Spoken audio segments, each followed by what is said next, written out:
హైందత్వంలో ఉన్నటువంటి లోపాలు బయటికి తెలుసుకొని ప్రజలు క్రైస్తవం వైపు వెళ్ళిపోతున్నారు గనక దీనికి అడ్డుకట్ట వేయాలనేటువంటి ఆందోళన కనబడుతుందా? బైబిల్ మీద ప్రమాణం చేసే దమ్ముందా? యేసు నామముకు హల్లెలూయా అంటున్నారు. బైబిల్ పైన ప్రమాణం చేయమంటే క్రిస్టియన్స్ ఎవరైనా చేస్తారు. నా ఫ్రెండ్స్ ఉన్నారు కొంతమంది, మామ ప్రమాణం చేసి చెప్పరా అంటే చెప్తారు. ఒక పాస్టర్ చెప్పలేడు, ఎందుకు? అందుకనే ప్రమాణం చేయండి, అది పట్టుకొని మీరు ప్రమాణం చేయండి, అది పట్టుకొని ప్రమాణం చేయండి. ఏదైనా తప్పు చేశారా? ఏదైనా తప్పు చేశారా? ఏదైనా తప్పు చేశారా? దేవుడికి భయపడుతున్నారా? వెళ్తున్నారు, దెబ్బలు తెచ్చుకున్నారు, భయపడుతున్నారు కదా, భయపడుతున్నారు, అడ్డుకుంటున్నారు. దేనికి? ఎక్కడ మొత్తం అందరూ క్రైస్తవులు అయిపోతారు అని ఒక్క నిమిషం.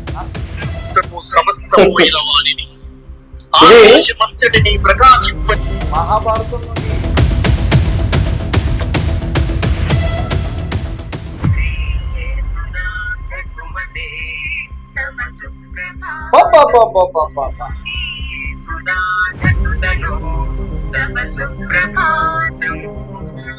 సార్ ఎవరు సార్ చర్చిలోకి వెళ్ళి లాక్కొని వచ్చి కొట్టి జై శ్రీరామ్ అని అనిపిస్తుంది? ఎవరు సార్? మనుషులు సార్. బైబిల్లో ఉందంట అన్య భాషలో అంటారు. మనందరం భారత మాతను తల్లి అంటాం, భారత మాతని తల్లిగా సంబోధిస్తాం. ప్లీజ్ డోంట్ మైండ్, మీరు అడిగిన క్వశ్చన్కి నేను అడుగుతున్నాను తప్ప దీన్ని మళ్ళీ కాంట్రవర్సీ చేయకండి. ఓకే ఓకే, మరి భారత మాతకి భర్త వర్షాలు అడిగితే అది కాంట్రవర్సీ కదా. అది మనం అలా ఆలోచించడానికి కాదు సార్. భూదేవి అంటాం, మరియమ్మ విగ్రహాలు, యేసు గారు విగ్రహాలు, తల్లి బిడ్డని విడగొట్టేశారు కొంతమంది క్రిస్టియన్స్. ఎవరు సార్ పెళ్లి కాకముందు గర్భవతి అయ్యిందన్న మాట వింటే సమాజం ఈ రోజులు ఎంత సైన్స్, ఎంత టెక్నాలజీ డెవలప్ అయిన ఈ రోజుల్లో, ఎంత కల్చరల్ చేంజెస్ వస్తున్న ఈ రోజుల్లో, సాంప్రదాయాలు మారుతున్న ఈ రోజుల్లో కూడా దాన్ని యాక్సెప్ట్ చేయగలిగే సొసైటీ ఉందా సార్? పెళ్లి కాకుండా అమ్మాయి గర్భవతి అయిందంటే? వెల్కమ్ టు స్పాట్ న్యూస్, నేను మీ తేజ. What is Christianity? ఇప్పటి వరకు మన ఛానల్లో చాలా పాస్టర్స్ని ఇంటర్వ్యూస్ చేసాం. వారు చాలా మంది కూడా చాలా విషయాలు చెప్పారు. కొన్ని నమ్మే ఉన్నాయి, కొన్ని చాలా అబద్ధాలు ఉన్నాయి. ఈరోజు వైజాగ్ నుంచి ఒక పాస్టర్ని అయితే మన స్టూడియోకి తీసుకొచ్చా. వాట్ ఈస్ క్రిస్టియానిటీ అనే దాని గురించి నేను పూర్తిగా తెలుసుకునే ప్రయత్నం చేస్తా. నాకున్న డౌట్స్ కూడా అండ్ చాలా మంది కామెంట్స్ చేస్తారు, ఆ డౌట్స్ కూడా నేను వాళ్ళని అడిగే ప్రయత్నం చేస్తాను. అండ్ రీసెంట్ గా ఇన్స్టాగ్రామ్ లో కానీ, ఫేస్బుక్ లో కానీ, ట్విట్టర్ లో కానీ, ఎక్స్ అకౌంట్ లో కానీ వైరల్ అవుతున్న వీడియోస్ షబరి షబారిష అంటూ కూడా కొన్ని వీడియోస్ వస్తున్నాయి. అలాగే భగవద్గీతలోని, రామాయణంలో ఉన్న శ్లోకాలు కూడా బైబిల్లో నుంచి పుట్టుకొచ్చేస్తున్నాయి. యేసు నామముకు హల్లెలూయా అంటున్నారు. ఇట్లా చాలా చాలా ఉన్నాయి కొన్ని శ్లోకాలు. అవి నేను సరిగ్గా గుర్తుంచుకోలేకపోయా, కానీ శ్లోకాలు అయితే ఉన్నాయి. మరి ఇవన్నీ కూడా ఎక్కడి నుంచి వచ్చాయి? యేసుమాల ఎక్కడి నుంచి వచ్చింది తెలుసా మీకు? యేసుమాల, యేసుమాల అనేది కూడా ఉంది. ఇప్పుడు రోడ్ల పైన నడుచుకుంటూ కొంత దూరం ప్రయాణించి యేసుమాల వేసుకున్నవారు ఈ రకంగా కూడా కొంతమంది చేస్తా ఉన్నారు. సరే, ఇంకా మాట్లాడుకుంటూ పోతే ఇలా చాలా చాలా ఉన్నాయి. అవన్నీ కూడా ఒక పాస్టర్ ఉన్నారు నా ముందు, అతనితో మాట్లాడే ప్రయత్నం చేద్దాం. అతను ఎవరో కాదు, ఐసాక్ సామ్యూయల్, వైజాగ్ నుంచి వచ్చారు. ఆయనతో మాట్లాడదాం. నమస్తే అండి. నమస్తే సార్. సో మీ చేతిలో బైబిల్ కూడా ఉంది. సో బైబిల్ ఎలాగే తెచ్చారు కాబట్టి బైబిల్ మీద ప్రమాణం చేసే దమ్ముందా? అయ్యో ఎంత మాట అంటే, ఒకటి స్పాట్ న్యూస్ ప్రేక్షకులందరికీ తేజ గారి పక్షంగా మీ అందరికీ కూడా శుభములు మరియు వందనాలు తెలియజేస్తున్నా. బైబిల్ ఒకటండి, క్రిస్టియన్ గా బీయింగ్ ఏ క్రిస్టియన్, పరిశుద్ధ గ్రంథం రాయబడిన మాట ఏంటంటే, మీ మాట అవునంటే అవును, కాదంటే కాదు. అంటే అంత స్ట్రైట్ ఫార్వర్డ్ గానే ఉంటుంది. ఇంకా దాని మీద బైబిల్ మీద ప్రమాణం చేయడం అట్లా ఇంత అవసరం లేదు. ఎందుకు? ఆ కోర్ వాల్యూ ఫాలో అవ్వగలగా. బైబిల్ పైన ప్రమాణం చేయమంటే క్రిస్టియన్స్ ఎవరైనా చేస్తారు. నా ఫ్రెండ్స్ ఉన్నారు కొంతమంది, మామ ప్రమాణం చేసి చెప్పరా అంటే చెప్తారు. ఒక పాస్టర్ చెప్పలేడు, ఎందుకు? ఎందుకనంటే మేము నమ్మేది ఏంటంటే, పాస్టర్స్ తప్పులు చేస్తారా? మేము చెప్పేది నిజం, మీరు నమ్ముతున్నారు లేదని మీ మీద ఆధారపడి ఉంటది. ప్రమాణం చేస్తేనే నిజమని అవుతుందని ఎలా అనుకుంటారు? చెప్పేది నిజం, తెలుసు. ఒక పరిశుద్ధ గ్రంథంగా భావిస్తున్నారు కాబట్టి అందుకనే ప్రమాణం చేయండి. అది పట్టుకొని మాట్లాడుతున్నారు. ప్రమాణం చేయండి, అది పట్టుకొని ప్రమాణం చేయండి. అది పట్టుకొని మాట్లాడుతున్నారు. అందరూ పట్టుకుంటారు సార్. ఇప్పుడు కోర్టులో భగవద్గీత మీద, ఖురాన్ మీద, బైబిల్ పైన ప్రమాణం చేయించి అడుగుతారా లేదా? అడుగుతారు. మరి ఎందుకు ఇక్కడ చేయడానికి ఇబ్బంది? అదే అంటున్నాను. ఏదైనా తప్పు చేశారా? ఏదైనా తప్పు చేశారా? ఏదైనా తప్పు చేశారా? న్యాయస్థానం. దేవుడికి భయపడుతున్నారా? దేవునికి భయపడుతున్నారా? దేవునికి భయపడతాం. మరి ఎందుకు ప్రమాణం చేయట్లేదు? దేవునికి భయపడతాం. ఆబ్వియస్లీ దేవుని భయపడతాం. మరి ఎందుకు ప్రమాణం చేయట్లా? ప్రమాణం చేయడం మీరు ఎందుకు? తప్పు చేస్తే దేవుడు చూసుకుంటారులే, ప్రమాణం చేయండి. అట్లా కాదు, ప్రమాణం చేయాల్సిన అవసరం ఎందుకు? మాకు బైబిల్లో ఒక మాట ఉంది. సార్ ఇప్పుడు బైబిల్ పైన ప్రమాణం మీరు చేయకపోతే బైబిల్ కి ఆ. వాల్యూ లేదని అనుకుంటారు. అలా అలాగ అనుకుంటారు. మీరు అనుకున్నారని చెప్పి వాల్యూ పోకుండా ఉండదు కదా. బైబిల్ పట్టుకొని మాట్లాడుతున్నాం, బైబిల్ పట్టుకొని మాట్లాడుతున్నాం. మేమేం మాట్లాడుతున్నాం మాకు తెలుస్తుంది. మేము సత్యం మాట్లాడుతున్నాం అనేటువంటి భావంతోనే మాట్లాడుతాం. మేము ఏది చెప్పినా అవునంటే అవును, కాదంటే కాదనేటువంటి స్ట్రైట్ ఫార్వర్డ్ గానే ఉంటాం. సో ఇక మేము చెప్పేది సత్యమా కాదా అని విశ్లేషించుకోవాల్సింది మీరే. మిమ్మల్ని నమ్మమని మేము అన్నాం, అది మీ వ్యక్తిగతమైనటువంటి అభిప్రాయం. మా మాటల్లో సత్యం ఇప్పుడు ఉందా లేదా? ఒక మాట అన్నారు మీరు, చెప్పండి. మిమ్మల్ని నమ్మమని మా ఉద్దేశంగా నమ్మించాల్సింది మా ఉద్దేశం కాదు. ఒక్క నిమిషం. సో విన్నారా, ఒక పాస్టరే ఆ రకంగా చెప్తున్నారు. మరి సువార్త చేయడానికి ఎందుకు వెళ్తారండి? నమ్మడానికి ఎందుకు కాంప్లైంట్స్ ఇస్తారండి? Exactly, very good question. ప్రతి ఇంటికి వెళ్ళి ఎందుకండి స్టిక్కర్లు అంటిస్తారు? యా, వెరీ గుడ్ క్వశ్చన్ అండి. మరి నమ్మించడానికి కదా మీరు వెళ్ళేది? No no no, not at all. అదే చాలా తప్పు అవుతుందండి, చాలా తప్పుడు విధానం అది. సువార్త అనేది తప్పుడు విధానం. ఎగ్జాక్ట్లీ సువార్త అనేది అది కాదండి. యాక్చువల్ గా యేసుక్రీస్తు ప్రభు వారి మాటల్లో వచ్చిన మాట ఏంటంటే, మనుష్యులు మీ సత్క్రియలను చూచి, ఏంటండి వేచి చూడాలి, మీ సత్క్రియలు అంటే మీ మంచి క్రియలను చూచి పరలోకమందున్న మీ తండ్రిని మహిమపరచునట్లు. అంటే మన క్రియలను చూచి పరలోకంలో ఉన్న తండ్రిని మహిమపరచునట్లు వారి ఎదుట మీ వెలుగు ప్రకాశింపనీయండి అన్నాడు. అంతేగాని ఇంటింటికి వెళ్ళి సువార్త ప్రకటించనేది కాదు దాని అర్థం. అయితే ఫర్ ఎగ్జాంపుల్ ఒక మాట, ఆయన భూదిగంతముల వరకు వెళ్ళి నా సువార్తను ప్రకటించండి అన్న మాట తీసుకొని అందరూ కూడా ఇప్పుడు ఇట్లా ప్రకటన చేస్తున్నారు. వీధుల్లోకి వెళ్తున్నారు, గ్రామాల్లోకి వెళ్తున్నారు, దెబ్బలు తింటున్నారు, భయపడుతున్నారు కదా. భయపడుతున్నారు, అడ్డుకుంటున్నారు. దేనికి? ఎక్కడ మొత్తం అందరూ క్రైస్తవులు అయిపోతారోనని ఆ భయం స్పష్టంగా కనబడుతుందిగా. అది భయం కాదు. మరి ఇంకేంటి? ఒకవేళ అదే భయం అనుకుంటే భూమిలో ఉండరు. భయం అనుకుంటే క్రిస్టియన్స్ ఎవరు కూడా ఈ భారతదేశంలో ఉండరు. అదే అంటున్నా. అలా చెప్పండి, భయం కాదు. ఆ విధానంలోనికి ఇప్పుడు తీసుకెళ్తున్నారు. ఇన్నాళ్ళుగా లేదు.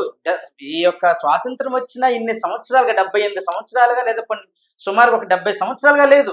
గడిచిన 5-8 సంవత్సరాలలో ఈ భయం పెరిగిపోయి ఎక్కడ సువార్తకి వెళ్ళిన అడ్డుకుంటున్నారు.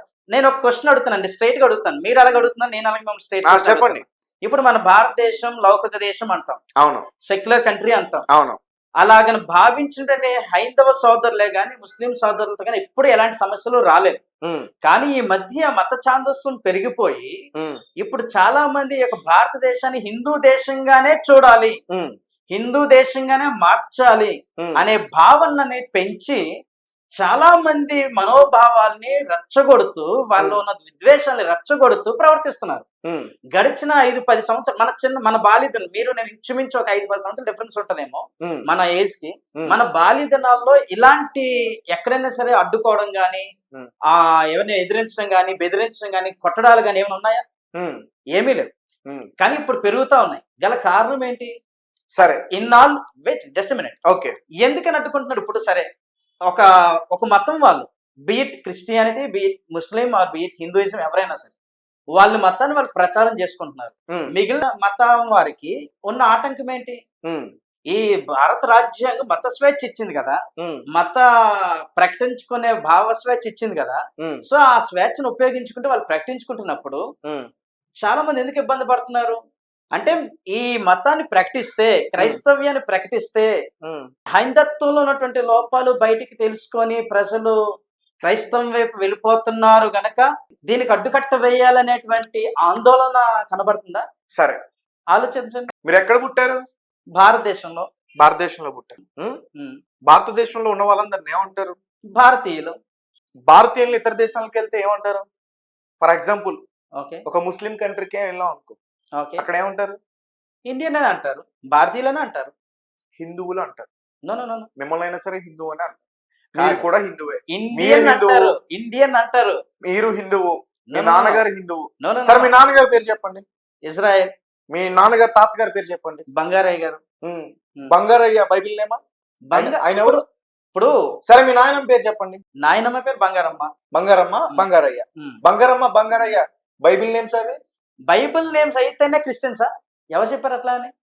పేరు పెట్టు ఇప్పుడు చాలా మంది ఉన్నారు. ఉమ్. నా ఫ్రెండ్స్ ఉన్నారు చాలా మంది. బైబిల్‌లో జాన్సన్ అనో, ఉమ్. ఇంకోటి ఏదో పేరు పెట్టుకునే వాళ్ళు చాలా మంది ఉన్నారు. అవన్నీ బైబిల్ నేమ్సే కదా. అవ్వచ్చు. కానీ వాళ్ళు హిందూస్. ఉమ్. కొంతమంది అసలు ఏ రిలీజియన్ నమ్మని వాళ్ళు ఉన్నారు. ఉమ్. పేరు పెట్టుకున్నంత మాత్రం క్రైస్తవులను ఎలా మీ మతం కనుక్కుంటారు? వేరు కానీ మీరు కూడా హిందువే. అదే అంటున్నా. మీరు ఫస్ట్ నుంచి హిందువే, మతం మారారు. అదే చెప్తున్నా మీకు. చాలా అర్థం చేసుకోవాలి. అదే దొరికారు చెప్తున్నా. దొరికారు ఒక్క అదే నిమిషం. చెప్తున్నా మీరు అర్థం చేసుకోవాలి. ఇప్పుడు ఏమని? దొరికారు ఒక్క నిమిషం. ఏమని? కాదు, మీరు కాదు. మతం మారని ఒప్పుకున్నారా? అట్లా కాదు. మీరు మతం సారీ సార్, ప్రతి వాళ్ళమి కూడా బై బర్త్ ఎవరు ఒక మతానికి చెందిన వాళ్ళు కాదు. Please note, you name it. Muslim అయినా, క్రిస్టియన్ అయినా, జూయిష్ అయినా, జుడాయిస్ట్ అయినా, జొరాస్ట్రినిజం అయినా, ఏదైనా హిందూయిజం అయినా సరే చివరికి మతానికి సంబంధం లేదు. మనిషిగా పుట్టాం సార్ మనం, అది నమ్ముదాం. మనందరమే బై బర్త్ మనుషులకు పుట్టాము. మన తల్లిదండ్రులు మీ మతంలోనైనా మా మతంలోనైనా తల్లిదండ్రుల ద్వారా మనం జన్మ పొందాము, ఈ యొక్క లోకంలో ప్రవేశించాము.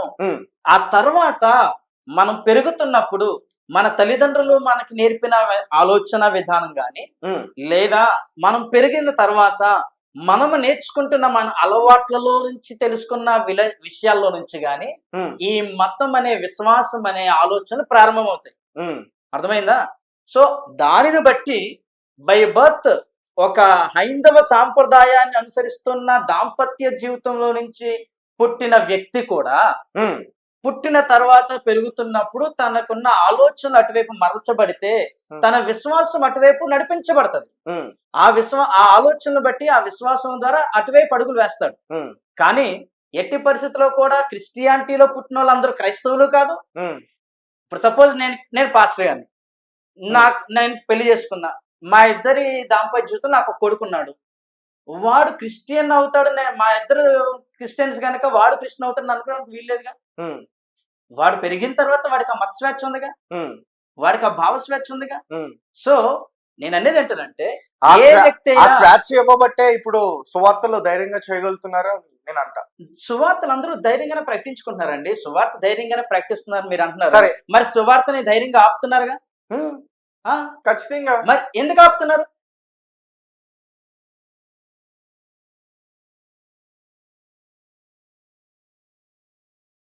సువార్త చేస్తారా? ముస్లింస్ వెళ్ళి మతం మారమని అడుగుతారా? ముస్లింస్ వెళ్ళి పాంప్లెట్లు అంటిస్తారా? వాళ్ళు ఎంత చక్కగా ఉన్నారు, వెరీ గుడ్, హ్యాపీగా ఉన్నారా? హిందువులు ఓకే, ఈ మధ్య కాలంలో కొంతమంది వెళ్ళి వీటిని అడ్డుకోవడానికి మాత్రం చేస్తున్నారు. అడ్డుకునేవి చేస్తున్నారు, ప్రచారాలు క్రిస్టియన్స్ అడ్డుకునేవి ప్రచారాలు జరుగుతున్నాయి. క్రిస్టియన్స్ ఎందుకు అట్లా సువార్త పేరుతో ఒక వెహికల్ ని పెట్టుకుని పాటలు పెట్టుకుని పాంప్లెట్స్ ప్రతి ఒక్కరికి ఎందుకు ఇస్తున్నారు? ఎందుకు ఇవ్వకూడదు చెప్పండి. మీరు ఎందుకు ఇవ్వాలి? ఎందుకు ఇవ్వకూడదు చెప్పండి. మీరు నమ్ముతున్నారు, వాళ్ళని బలవంతంగా ఎందుకు నమ్మిస్తున్నారు? బలవంతంగా నమ్మిస్తున్నాను ఎందుకు అనుకుంటున్నారు? చెప్పేసినంత మాత్రం నమ్మేస్తారండి ఎవరైనా? ప్రయత్నించారా లేదా?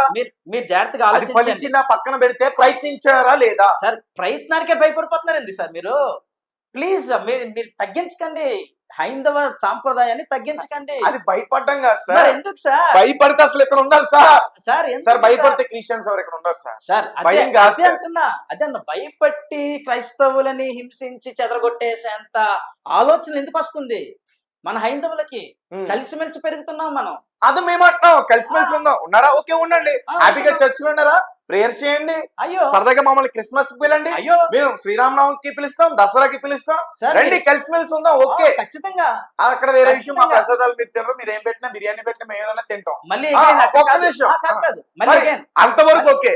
కానీ మీ ఊరిని వదిలిపెట్టి, అఫ్ కోర్స్ మీ భార్యని, మీ కుటుంబాన్ని, అందరిని వదిలిపెట్టి, మీ జాబులను కూడా వదిలిపెట్టి సువార్తకి వెళ్ళిపోతారు ఎక్కడెక్కడికో, ఏదో ఊర్లో. ఓకే, అదేంటి సార్? సింపుల్ గా ఒక క్వశ్చన్ అడుగుతా, చెప్పండి. నేను ఇప్పుడు హైదరాబాద్ వచ్చా. ఈ హైదరాబాద్ వచ్చిన తర్వాత మనం ఏదో ఇంటర్వ్యూ తీసుకున్నాం. ఇంటర్వ్యూ అయిన తర్వాత డిన్నర్ టైం అయింది, ఇక్కడ నుంచి వెళ్ళిపోవాలి. ఆకలి వేసే టైం.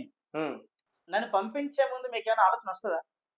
అంటే ఆలోచన అంటే నా ఆకలి తీరడానికి ఏదైనా మార్గం, ఏదైనా మీరు? అయ్యో, ఖచ్చితంగా మీకు స్నాక్స్ తెప్పిస్తా, హ్యాపీగా సార్ రండి, ఇక్కడ పక్కన ఒక మంచి రెస్టారెంట్ ఉంది, భోజనం చేద్దాం అని తీసుకెళ్తా. ఏ రెస్టారెంట్ అది? ఏదైనా అదే పోనీ, ఏదో ఇక్కడ ఉన్నది ఏంటి మంచిదో మీకు తెలుస్తుంది కనుక తీసుకెళ్తున్నాను. ఇంకా గ్రీన్ బావర్చి చాలా అద్భుతంగా ఉంటది, అక్కడ తీసుకెళ్తాను సార్ అని చెప్తా. Excellent sir, thank you very much. Green బావాచి అని ఏదో పేరు చెప్పారు. ఉమ్, నాకు అసలు తెలియదు. ఉమ్, ఈ ఏరియా నాకు కాదు. నేను ఇక్కడికి వచ్చాను. నాకు ఇప్పుడు అన్నం తినే టైం అయింది. ఉమ్, నా ఆకలి తీర్చుకోవడానికి అరే పాస్టర్ గారు అంత దూరం నుంచి వచ్చారు, కొత్త ఈ ప్రాంతం కొత్త, ఆయనకి తెలియదు గనక ఇక గ్రీన్ బావాచి అనేది ఒకటి ఉందా సార్, బాగుంటది, అక్కడికి తీసుకెళ్తాను అంటున్నారు మీరు. ఉమ్, నేను అది కూడా ఎక్స్పెక్ట్ చేయట్లే. ఉమ్, అట్లీస్ట్ నాకు మంచిది ఏమైనా చెప్పగలరా అనే ఉద్దేశంతో అడిగా. ఆ, ఇక్కడ ఏదైనా మంచిది ఏమైనా తెలుస్తుంది, మీకు తెలుస్తుంది కదా నాకంటే.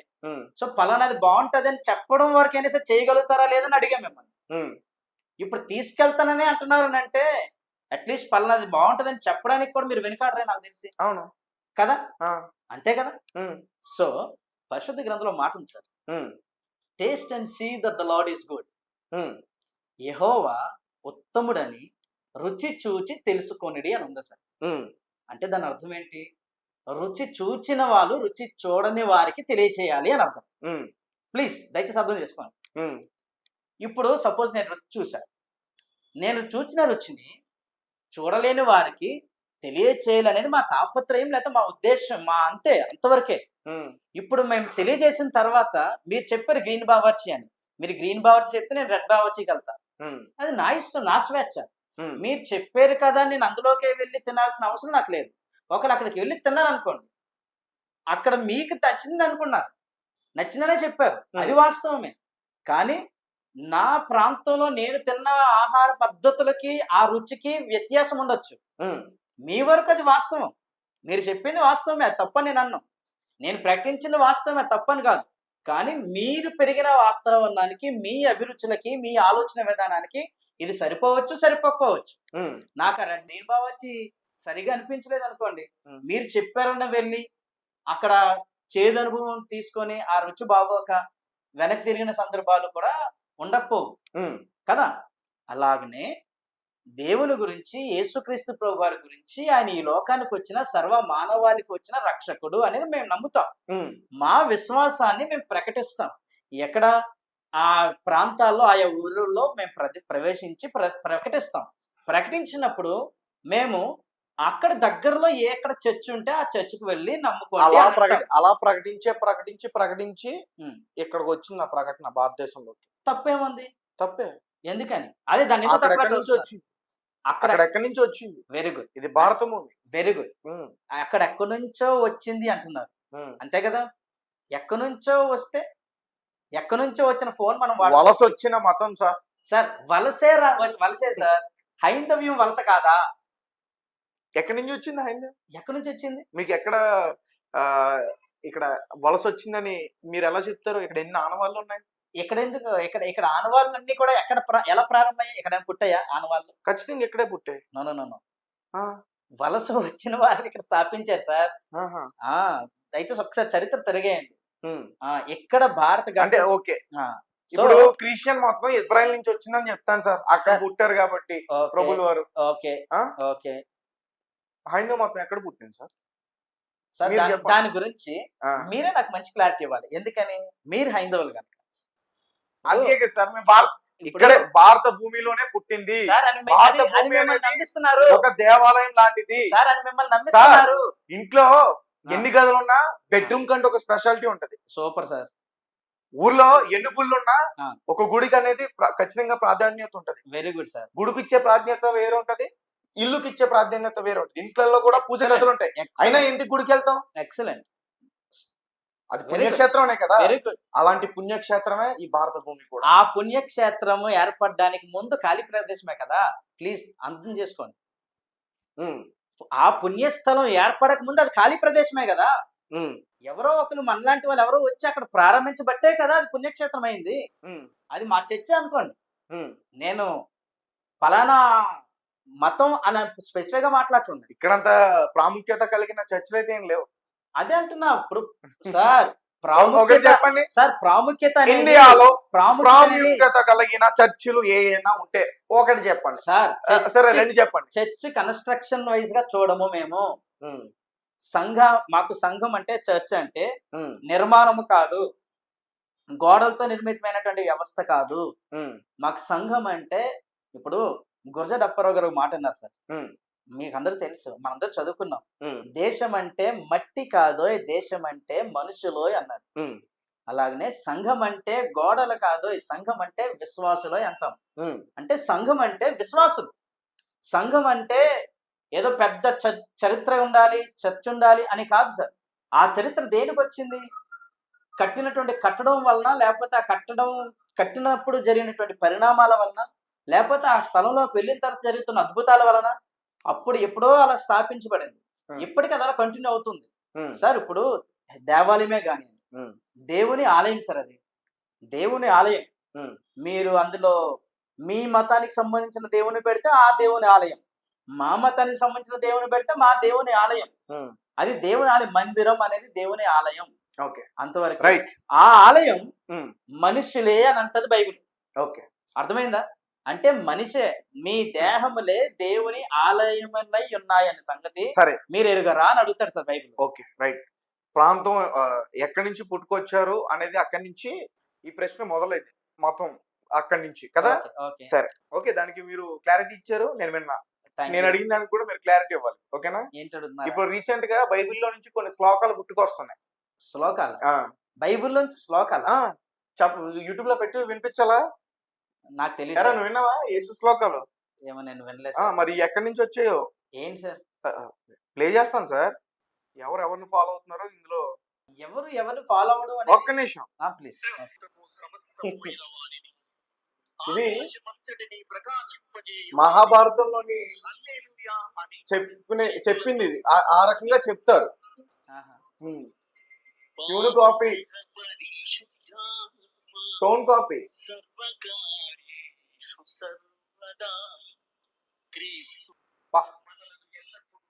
అచ్చు గుద్దినట్టు దింపారు కదా.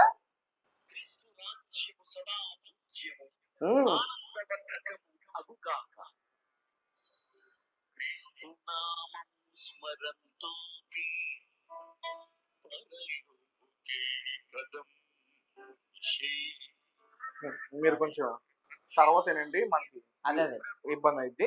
ఇంకొకటి ప్లీజ్ చెప్పండి ప్లీజ్ అండి.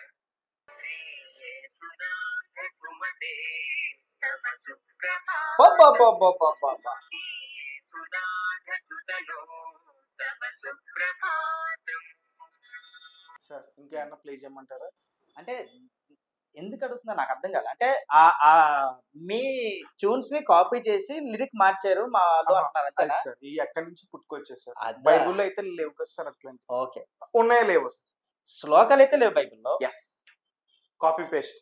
రాధా మనోహర్ గారు ఒక మాట అన్నారు, కాపీ పేస్ట్ క్రైస్త వేస్ట్ అని. అప్పుడు నాకు అర్థం కాల. మేబీ ఇలా ఇదేమో అదే అంటున్నా. ఒక మాట ఆలోచించండి.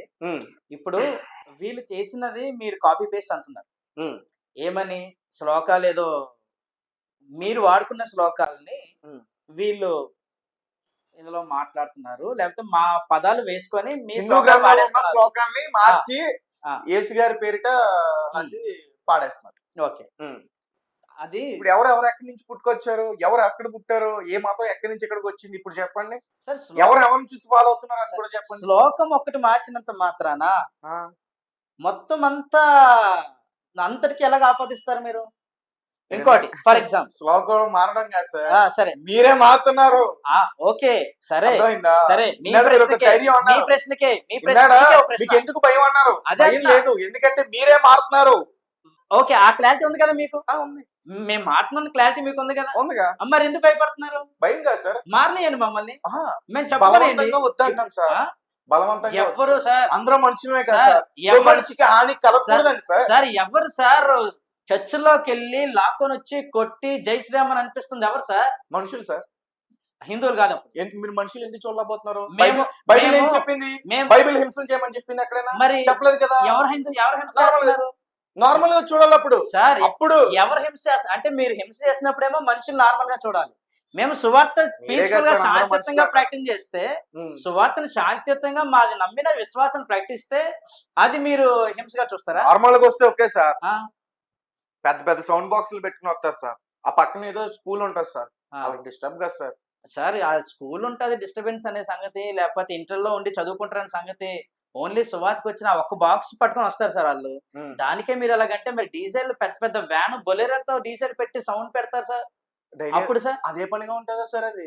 మరి ఇది కూడా అదే పనిగా వస్తారా అదే సార్ పనిగా ఉంది ప్రతిరోజు? సార్. ఒకటా రెండా సార్, ఎంతమంది సార్? సార్ మీ ఇంటి ముందు సార్ కెమెరా వినాయక చవితి ఎన్ని రోజులు చేస్తారు సార్? సార్ 9 రోజులు చేస్తారు సార్. ఆ, ఓకే. నవరాత్రులు క్లాస్ సార్. ఓకే దసరా ఎన్ని రోజులు చేస్తారు సార్? 9 రోజులు చేస్తారు సార్. ఓకే నవరాత్రులు అంటారు సార్. Okay sir. ఆ 9 రోజులు ముగించుకున్న తర్వాత ఆ. మంచి ఆట పాటలతో ఆ. డీజే పాటలతో మంచిగా ఊరేగింపు చేసి అందులో అయిపోతారు ఒక్కటైనా సార్. భక్తి పాట ఉంటుంది సార్? ఆ? ఎందుకు ఉండవు సార్? అందులో ఒక్కటైనా సరే భక్తి మంచిగా పాటలు లేకుండా ఇప్పుడు భక్తి పాటల్ని మార్చి ఇప్పుడు పాటలు పాడుతున్నారా? భక్తి పాటలు లేకుండా అదే మరంట అది మీ దాన్ని మామూలు మార్చారు అంటున్నారు కానీ కనీసం అందులో సినిమా పాటలు తప్పితే ఇంకేదైనా పాటలు ఉంటాయా? సరే ఒకటి వినాయక చవితికి ఒక 9 రోజులు, అది ఒక నెల ఎగిరిపోయింది. దసరాకు ఒక 9 30 రోజులు, రోజులు అది నెలకు 30 రోజులు ఉంటాయి సార్. దసరాకు ఒక 4 నెల, వారాలు ఉంటాయి అదొక సార్. నెల. 9 రోజులు సార్. ఆ. వారం 3 రోజులు సార్. నెల కాదు సార్. మీరన్నారు ఇందాక 9 రోజులు అని. అవును 9 రోజులు అంటే నెల సార్. ఒక అదే. నెల రోజులు ఎగిరిపోయింది అంటారు సార్. ఒక నెలలో వస్తుంది కదా అది. ఉమ్. రెండు ఒకేసారి ఉండవు కదా. ఉమ్. వినాయక చవితి ఒక నెలలో వస్తుంది వినాయక చవితి, ఉమ్. అంతేనా?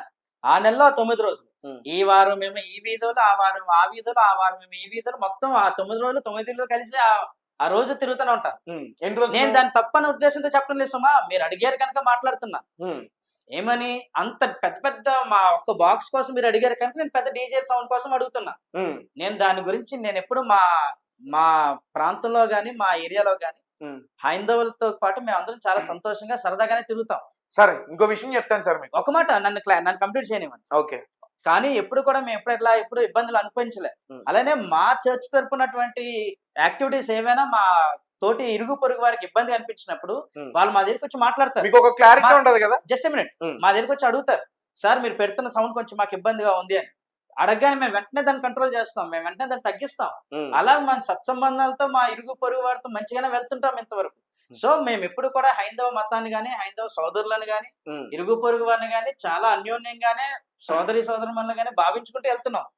కానీ నేను అంటుంది ఏంటంటే ఇప్పుడు వాళ్ళెవరో శ్లోకాలు ఎవరో తీసుకున్నాను అన్నారు. శ్లోకాలు తీసుకోవడం అనేది మీరు ఒక్క విధానంలో చూస్తున్నారు, వాళ్ళు మా దాన్ని కాపీ చేశారు అని. నేనేమంటున్నానంటే సార్ దయచేసి ఆలోచించండి మీరు. వాళ్ళు తీసుకున్నది శ్లోకాలు, హైందవ శ్లోకాలకు సంబంధించిన శ్లోకాలు తీసుకున్నారు.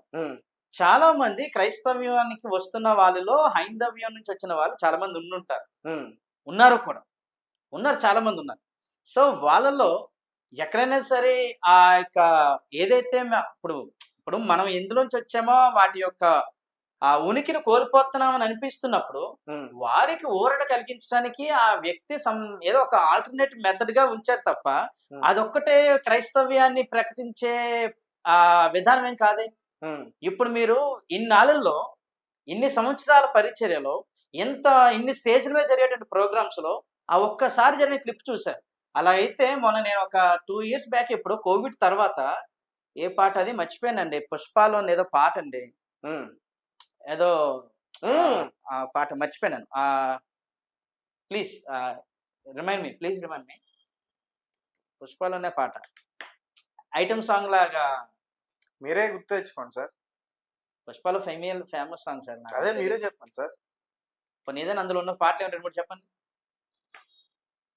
శ్రీవల్లి సాంగ్ దాని మీద రాలేదు, నాకు తెలియదు. ఇంకా కాదు ఊ అంటావా మావ అనే పాట ఉంది. దాన్ని ఊ అంటావా ప్రభు ఒకటి పాడాడు. మీరు విన్నారా లేదా? అయితే మీరు అలా షాక్ అవుతున్నారంటే వెళ్ళనట్టుంది. విన్నాను. ఊ అంటావా ప్రభు కాదు యేసు. కాదు ప్రభు అంటావా యేసు, అంటావా యేసు కాదు ప్రభువ. నేను విన్నదైతే ప్రభు అని. మరి యేసు అనే వర్షన్ కూడా ఉందేమో నాకు తెలియదు. అంటే యేసు వేరు ప్రభు వేరా సార్? అంటే నేను విన్న వర్షన్ ఒకటే కదా, మీరు విన్న వర్షన్ ఇంకోటి ఏమో అని. అంటే మీరు అట్లా మాట్లాడేసరికి మళ్ళీ డౌట్ వచ్చింది సార్. యేసు ప్రభు అని అంటాం. అంటే యేసు అంటే రక్షకుడు అండి సార్ మీనింగ్. ప్రభు అంటే పరిపాలించేవాడు అండి సార్ మీనింగ్. ఓకే. సో అంతే, అంతమించి ఇంకేం లేదు. సో నేను అన్నది ఏంటంటే ఇప్పుడు ఆయన అలా పాడినంత మాత్రం క్రైస్తవులకు ఇంకేం పాటలు లేవా సార్? మేము స్తుతించుకోవడానికి ఏం పాటలు లేవా? మా ప్రభుని మేము వర్ణించుకోవడానికి, మా ప్రభుని మేము స్తుతించుకోవడానికి మాకు ఆ ఊ అంటావా ప్రభు ఒకటే పాట కాదు కదా. సో అదొక్క పాటను పాడిన ఆయన ఎవరినో తీసుకొని దీన్ని బట్టి క్రైస్తవులంతా కాపీ పేస్ట్ అనడం అనేది అది దాని ఎంతవరకు సమంజసమో మీరే ఆలోచించుకోవాలి. మీరు చెప్పాలి. దాని కాపీ పేస్ట్ అనడం ఎంతవరకు సమంజసం మీరు ఆలోచించుకోవాలి. కాపీ పేస్ట్ కాదా సార్? అదే అంటున్నారు సార్, కాపీ పేస్ట్ సార్ ఆ సినిమా పాటల్లో అయితే ఓకే సార్, ఒప్పుకుంటారు సార్. ఏదైనా సరే కానీ డైరెక్ట్ Fundamental. శ్లోకాలని లేపేశారు కదా సార్. రామాయణంలో ఉన్న శ్లోకాలే లేపేస్తున్నారు కదా. సార్ దానికి సుప్రభాతం ఎవరు సార్? దానికి సుప్రభాతం ఎవరు సార్? సార్ దానికి మీరు సెలెక్ట్ చేసుకోవాల్సిన వ్యక్తి వేరు సార్. ఇప్పుడు నన్ను కూర్చోబెట్టి నేను చేశాను అనుకోండి, నన్ను అడిగారంటే ఒక అర్థం ఉంది. ఉమ్, ఇప్పుడు నేను కాదు కదా చేసింది, అది చేసిన వాళ్ళు ఎవరు, వాళ్ళు ఎందుకు అలా చేయాల్సి వచ్చిందో, వారి విధానం ఏంటో, వారు ఏ ఉద్దేశం చేత చేశారు అనేది వారిని అడగాలి. అది ఎవరైతే చేశారో నాకు తెలిసి వాళ్ళ ఉద్దేశం దశమ భాగ ఉద్దేశం అయి ఉంటది. దశమ భాగం అనేది మళ్ళీ వేరే కాన్సెప్ట్ సార్. అది ఉమ్, దశమ భాగం అనేది ఎవరిది మనుషుల కాన్సెప్ట్ కాదు కదా ఉమ్. సార్. ఓకే సార్, ఓకే ఉమ్. ఓకే. ఆ సబ్జెక్ట్ ఒప్పుకుంటే మీరు చెప్పారు కాబట్టి ఓకే, ఒప్పుకుందాం. ఏమైంది ఇప్పుడు? ఒప్పుకుందాం ఆ? సార్ అలా ఏం అవసరం లేదు. చెప్పండి. రీసెంట్ గా సార్ చెప్పండి రీల్స్ కూడా చూపిస్తాను సార్. చెప్పండి, పర్లేదు చెప్పండి. బైబిల్లో ఉందంట అన్య భాష ఒకటి, షబరి షబరి షబ షరిబ హచ్ అంటారు. ఓకే. ఇంకొకటి ఒకటి లైవ్ చూసాను, యూట్యూబ్ లో లైవ్ చూసాను. కింద కామెంట్ చేస్తున్నారు, పాస్టర్ ని ఒకవేళ లేడీ గారు ఉంటే పాస్టర్ ఏమంటారు సార్? లేడీస్ ని వాళ్ళు పాస్టర్ గా పాస్టర్ అమ్మ గారు అంటారు కదా. పాస్టర్ అమ్మ గారు ఒక మహిళ ఇట్లానే లేడీ పాస్టర్, ఆమె ఒక లైవ్ లో చేస్తున్నారు సార్. ఇట్లా ప్రేయర్ చేస్తున్నారు. ఆమె కింద కామెంట్ చేశారు, అక్క నాకు పెళ్లి కావట్లేదు అక్క, ఏదన్నా పెళ్లి జరిగేటట్టు నాకు ప్రేయర్ చేయక్క అని చెప్పేసి ఒక వ్యక్తి కామెంట్ చేశారు సార్. అంతే సార్. ప్రభు శబరి ప్రభు చేస్తున్నాము హల్లెలూయా అని చెప్పేసి పలానా ప్రవీణ్ కి పెళ్లి కావట్లేదు ఒకసారి చూడని అని చెప్పేసి ప్రేయర్ చేస్తుంది సార్. ఏంటది కామెంట్ పెట్టాడు. ఓకే ఓకే కావట్లేదు, అతను ప్రేయర్ చేస్తారు సార్. మంచి పాస్టర్స్ ఉన్నారు సార్, నాకు కూడా ఉన్నారు సార్, నేను కూడా ప్రేయర్ చేయించుకుంటాను సార్. నేను కూడా మీ నమ్మకాన్ని నేను నమ్ముతాను సార్. నేను నమ్ముతానా లేదనే పక్కన పెడితే మీ నమ్మకాన్ని మీరు నమ్ముతా. మీరు ఇందాక అన్నారు కదా మనుషులని, ఆవిడ చేసింది ఏంటి సార్? అవి ఎక్కడి నుంచి పుట్టుకొచ్చాయి సార్? ఆ శబరి శబరి శర్మ ఏదో నాకు రావట్లేదు చెప్పడానికి. నాకే రావు అవి. మీకే రావా? నేను మీకు రావా? నాకే రావు అవి. బైబిల్లో ఉన్నాయి సార్, బైబిల్లో ఉన్నాయి, మీకే రావా? బైబిల్లో ఉన్నాయి మీకెలా తెలుసు సార్? నాకెక్కడ కనిపించలేదు. నా ముందు ఒక పాస్టర్ చెప్పాడు సార్ మొన్న. సార్ నాకెక్కడ బైబిల్లో లాస్ట్ ఉంటుందండి సార్, అన్య భాష అనేది అది దేవుడితో మాట్లాడడానికంట, సాతానుతో మాట్లాడడానికంట డైరెక్ట్. అయ్య బాబాయ్ సార్, దేవునికి మన తెలుగు రాదా సార్? దేవునికి ఇప్పుడు ఇలా ప్రార్థన చేస్తే అర్థం అవుదా సార్? అదే ప్రార్థన చేసినప్పుడు కూడా దేవుడికి మన తెలుగు భాషలోనే. నాకైతే ఒక బైబిల్ ఉంది సార్, పరిశుద్ధ గ్రంథం బైబిల్ ఉంది. ఇందులో పాత నిబంధన ఉంటది, కొత్త నిబంధన ఉంటది, రెండు కలిపి ఒకటి. ఇది ఒకటే గ్రంథం.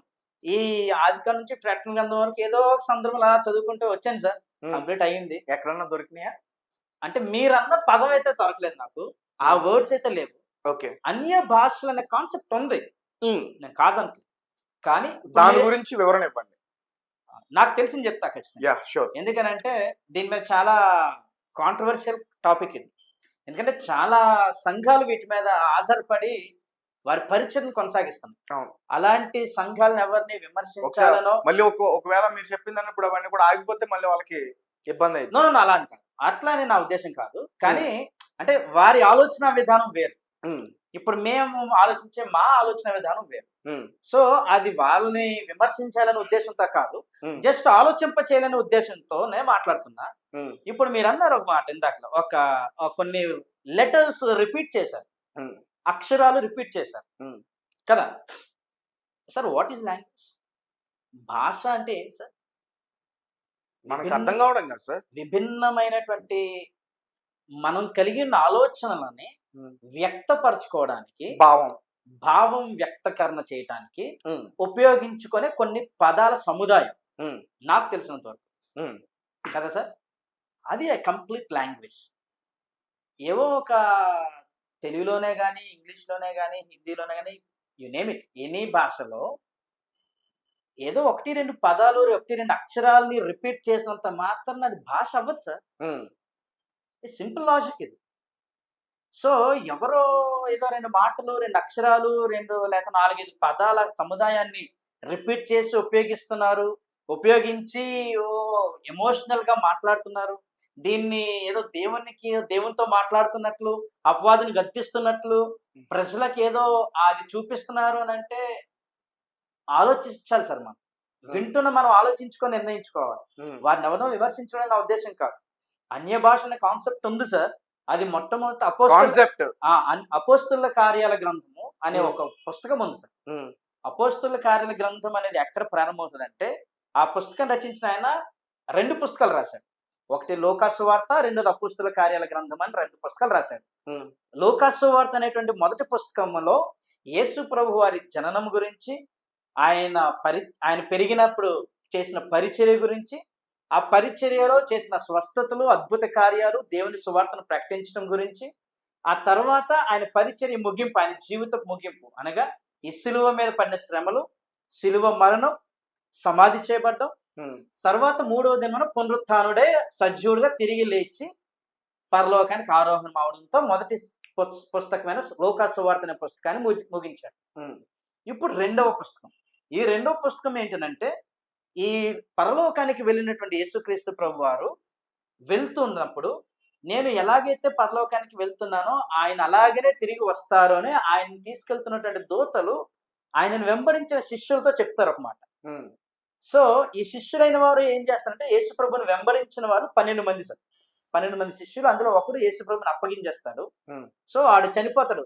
నేను అనవసరంగా ఈయన అప్పగించననే ఆ మనస్తాపం చెంది హ్యాంగ్ చేసుకుని చనిపోతాడు. మిగిలిన వాళ్ళు 11 మంది ఉండిపోయారు. ఈ 11 మంది శిష్యులు కూడా వాళ్ళు వెంబడించిన బోధకుణ్ణి చంపేశారన్న భయంతో వీళ్ళందరూ ఎలాంటి మేడ మీద ఒక గదిలో తలుపులు వేసుకుని ప్రార్థన చేసుకుంటూ ఉంటారు సార్. వాళ్ళు ఇంచుమించు వాళ్ళు అలా ప్రార్థన చేసుకుని తెలిసిన తర్వాత అక్కడికి అలా కొంతమంది వెంబడించిన వస్తారు. అలా ఒక 120 మంది ఉంటారు. ఈ 120 మంది కలిసి ఒకే మేడ గదిలో ప్రార్థన చేస్తూ ఉండగా, యేసుక్రీస్తు ప్రభు పునరుత్థానం తిరిగి లేచిన తర్వాత, ఆరోహణం అయిన తర్వాత 51వ రోజు, 50 రోజుల తర్వాత అర్థం పెంతెకోస్తు దినం అని ఒకటి వస్తుంది సార్. అంటే దాని అర్థం 50వ రోజు అని అర్థం. పెంట అంటే 5 కదా అర్థం. సో ఆ 50వ రోజు అనేటువంటి దినమున వాళ్ళు అలా ప్రార్థన చేస్తూ ఉండగా ఆకాశము నుంచి అగ్నిజ్వాలల వంటివి కనిపించి వాళ్ళ యొక్క నాలుకల్ని విభాగిస్తాయి సార్. పరిశుద్ధ గ్రంథంలో రాయబడిన మాట మీకు చెప్తున్నా. అప్పుడు వీళ్ళందరూ కూడా ధైర్యం తెచ్చుకుంటారు. ఒక రకమైనటువంటి ఆ ధైర్యంతో నింపబడతారు. నింపబడిన తర్వాత, అరే మనం ఏంటి ఇక్కడ ఉండిపోయాము, 4 గోడల మధ్య ఉండిపోయాము, యేసుక్రీస్తు ప్రభు సువార్తను ప్రకటించమన్నాడు కదా అని వాళ్ళు బయటకు వచ్చి సువార్త ప్రకటిస్తారు. అప్పటికి పరిస్థితి ఏంటంటే, ఈ యొక్క చెదరిపోయినటువంటి యూదులందరూ కూడా చాలా దేశాల నుంచి వెళ్ళిపోయిన వాళ్ళందరూ కూడా ఆ సమయంలో ఆ యొక్క యెరూషలేము పట్టణంలో చేరుకుంటారు. సో వాళ్ళందరి సమక్షంలో వీరు బయటికి వచ్చి యేసు ప్రభు వారు ఎలా శ్రమ పడ్డారో, ఎలా సిలువ మీద మరణించారో చెప్పడం ప్రారంభిస్తారు సార్. ప్లీజ్ నోట్, వీళ్ళు వారి సొంత భాషలో వీళ్ళు చెప్తున్నారు. సపోజ్ ఇప్పుడు నేనే అనుకుందాం, నాకు తెలుగు ఒకటే వచ్చు కదా, ఈ తెలుగులోనే మాట్లాడుతా ఉంటే, మీరు మహారాష్ట్ర నుంచి వచ్చారు, మీకు కొంకణి వచ్చు అనుకుందాం, ఓకే, లేదా మీకు ఇంకా గుజరాత్ నుంచి వచ్చారు, గుజరాతీ వచ్చు అనుకుందాం, ఏదో సంథింగ్ ఏదో ఒక language. I'm sorry if I'm mistaken. ఒకవేళ తప్పుగా లాంగ్వేజ్ చెప్తే క్షమించండి. మీ ప్రాంతం నుంచి మీరు వచ్చారు, తమ్ముడు ఆయన ప్రాంతం నుంచి ఆయన వచ్చాడు, మీరేమో మీ లాంగ్వేజ్ లో నేను మాట్లాడడం వింటున్నారు, ఆయనేమో ఆయన లాంగ్వేజ్ లో నేను మాట్లాడడం వింటున్నారు, నేనేమో నా భాషలో నేను మాట్లాడుతున్నాను. చాలా స్పష్టంగా రాయబడుతుంది సార్. మీకు అభ్యంతరం లేకపోతే, అది తెలుసుకోవాలని మీరు అనుకున్నారు కనుక ఖచ్చితంగా చదవగలుగుతానంటే నేస్తాను సార్. నేను చదువుతాను, తర్వాత మీరు చదివి వినిపించండి, పర్వాలేదు, చదివి వినిపిస్తాను. మీకు క్లారిఫికేషన్ కోసం మీరు ఒకసారి చూడండి. అపోస్తలుల కార్యాల గ్రంథం 2వ అధ్యాయం 5వ వచనం నుంచి ఈ యొక్క మాటలు ఉన్నాయి సార్. నేను చెప్తున్నది 8వ వచనం చదువుతున్నాను, లేకపోతే 7వ వచనం చదువుతున్నాను, ఒకసారి చూడండి. 8వ వచనం చదవచ్చుగా? 8 చదవచ్చు, 7 నుంచి చదువుతున్నాను కనుక 8 అలాగా వస్తుంది కదా. ఓకే. సో 7 నుంచి చదివితే కొంచెం క్లారిటీ వస్తుంది. Okay okay. అంతటా అందరూ విభ్రాంతి నుండి ఆశ్చర్యపడి, అంటే ఇలా ఈయన వచ్చి మాట్లాడుతున్నాడు అన్నాను కదా, అలా మాట్లాడుతున్నప్పుడు విన్నారు, అక్కడ చాలా మంది చేరి ఉన్నారు అన్నాను కదా, ఆయా దేశాల నుంచి చదివిన వాళ్ళందరూ అక్కడికి వచ్చారు. వాళ్ళందరూ వింటున్నారు. విని వాళ్ళందరూ ఆశ్చర్యపడి, ఇదిగో మాట్లాడుతున్న వీళ్ళందరూ గలిలయరు కారా?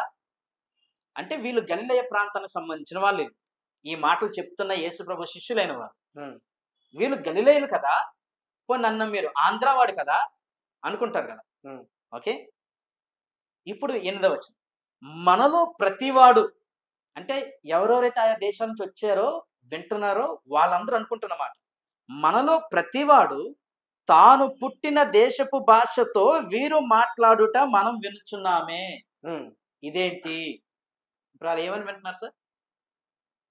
వాళ్ళు పుట్టిన దేశపు భాషలో మాట్లాడుతున్నారని అనుకుంటున్నారు. సో ఒక్కసారి ప్లీజ్ డోంట్ మైండ్ ఉమ్. చూడండి. ఉమ్. మనలో ఉమ్. ప్రతివాడు తాను పుట్టిన దేశపు భాషతో ఉమ్. వీరు మాట్లాడుట మనం వినుచున్నామే. ఉమ్. ఇదేమి? అంతేనా కదా సార్? వీళ్ళు ఎంతమంది ఉన్నారో చెప్పనా సార్? ఉమ్. మీరు లెక్క పెట్టండి, ఉమ్. నేను లిస్ట్ చెప్తా. ఉమ్. పార్తీయులు, మాదీయులు, ఏలామీయులు, మెసపొతోమియా, ఉమ్. యోదయ, ఉమ్. కప్పదొకియా, ఉమ్. పొంతు, ఆసియా, పృగియా, పంపూలియా. ఉమ్. ఎన్నయ్యా సార్? 10. ఇప్పటికే 10 దేశాల నుంచి వచ్చారు. ఓకే, ఉమ్. ఇందులో నేను ఒకటి చదివాను, మీరు గమనించలేదు. ఉమ్. ఆసియా అనే పదం నేను చదివాను. ఉమ్. ఓకే, నేను మళ్ళా చదువుతున్నాను, 10లో మొదటి నుంచి చదువుతున్నాను. ఓకే. పార్తీయులు, ఉమ్. మాదీయులు, ఉమ్. ఏలామీయులు, మెసపొతోమియా, ఉమ్. యోదయ, కప్పదొకియా, పొంతు, ఉమ్. ఆసియా, ఉమ్. పృగియా, పంపూలియా. ఉమ్. ఆసియా అనేది ఎందో పేరే కదా సార్? అవును, ఆసియా అంటే మనకు తెలియదా సార్? తెలుసా? తెలుసు, ఎవరిది సార్? అంతే కదా. కదా, ఉమ్. ఆసియాలో అనేది ఒక ఖండం. ఉమ్. ఆసియా నుంచి వచ్చిన వాళ్ళు అక్కడ ఉన్నారు ఆ టైంలో. ఇక్కడ ఉమ్. నుంచి వెళ్ళిన వాళ్ళు అక్కడ ఉన్నారు కొంతమంది.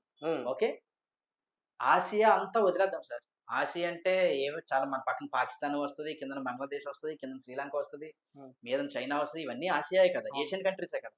అవును. ఇవన్నీ వదిలేద్దాం సార్.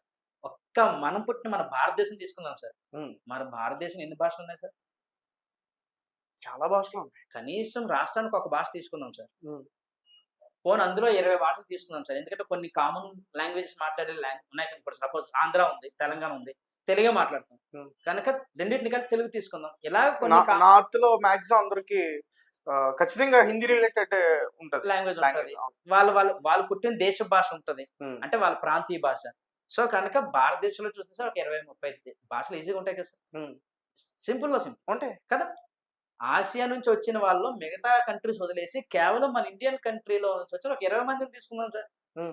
20 మందిలో అక్కడ ఉంటే, ఒకవేళ ఫర్ ఎగ్జాంపుల్ ఉమ్. ఉంటే, ఆ 20 మంది ఒకడు గుజరాత్ నుంచి ఉన్నోడు ఉంటే వాడు గుజరాతీలో వింటున్నాడు. ఉమ్. ఓకే, అది మీ కాంటెక్స్ట్ అర్థం అవడం చెప్తుంది. ఉమ్. ఖచ్చితంగా. ఓకే, ఉమ్. సో ఆసియా అనేది 8వ నెంబరు. ఉమ్. తర్వాత పృగియా, పంపూలియాతో ఆగాం మనం. అక్కడ 10 అయ్యే. కంటిన్యూ చేస్తున్నాను సార్, కౌంట్ చేయండి. ఉమ్. ఐగుప్తు అను దేశంలో ఎందల వారు ఉమ్. 11. కురేనే దగ్గర లిబియా ప్రాంతం నుండి కాపురం ఉన్నవారు. ఉమ్. రోమా నుండి పరవాసులుగా వచ్చిన వారు. ఉమ్. తర్వాత యూదులు, ఉమ్. యోధ మత ప్రవిష్టులు, ఉమ్. క్రేతీయులు, ఉమ్. అరబీయులు ఉమ్. మొదలైన మనమందరమును వీళ్ళు మన భాషలతో దేవుని గొప్ప కార్యాలను వివరించుట వినుచున్నాము అని చెప్పుకున్నారు. ఉమ్. మొత్తం ఎన్ని వచ్చాయి సార్? 8. ఇందాక 10 10 + 8 18 కదా. 18 డిఫరెంట్ కంట్రీస్ నుంచి, డిఫరెంట్ ప్లేసెస్ నుంచి అనుకుందాం. పోనీ లెట్స్ సే ప్లేసెస్ అనుకుందాం, కంట్రీ అంతా 18 లేదా 17 రకాల డిఫరెంట్ వేరియస్ ప్లేసెస్ నుంచి వచ్చిన వాళ్ళు వింటున్నారు. వాళ్ళందరూ వింటున్నప్పుడు ఎవరికి వాళ్ళు వాళ్ళ దేశంలో ఉన్న లాంగ్వేజ్ తోనే వీళ్ళు చెప్తున్నారు అనేటట్లుగా వీళ్ళకి అర్థమవుతుంది. ఉమ్. మీకు అర్థమవుతుంది సార్? అది సార్ అన్ని భాషల యొక్క పరిస్థితి అంటే. ఓకే.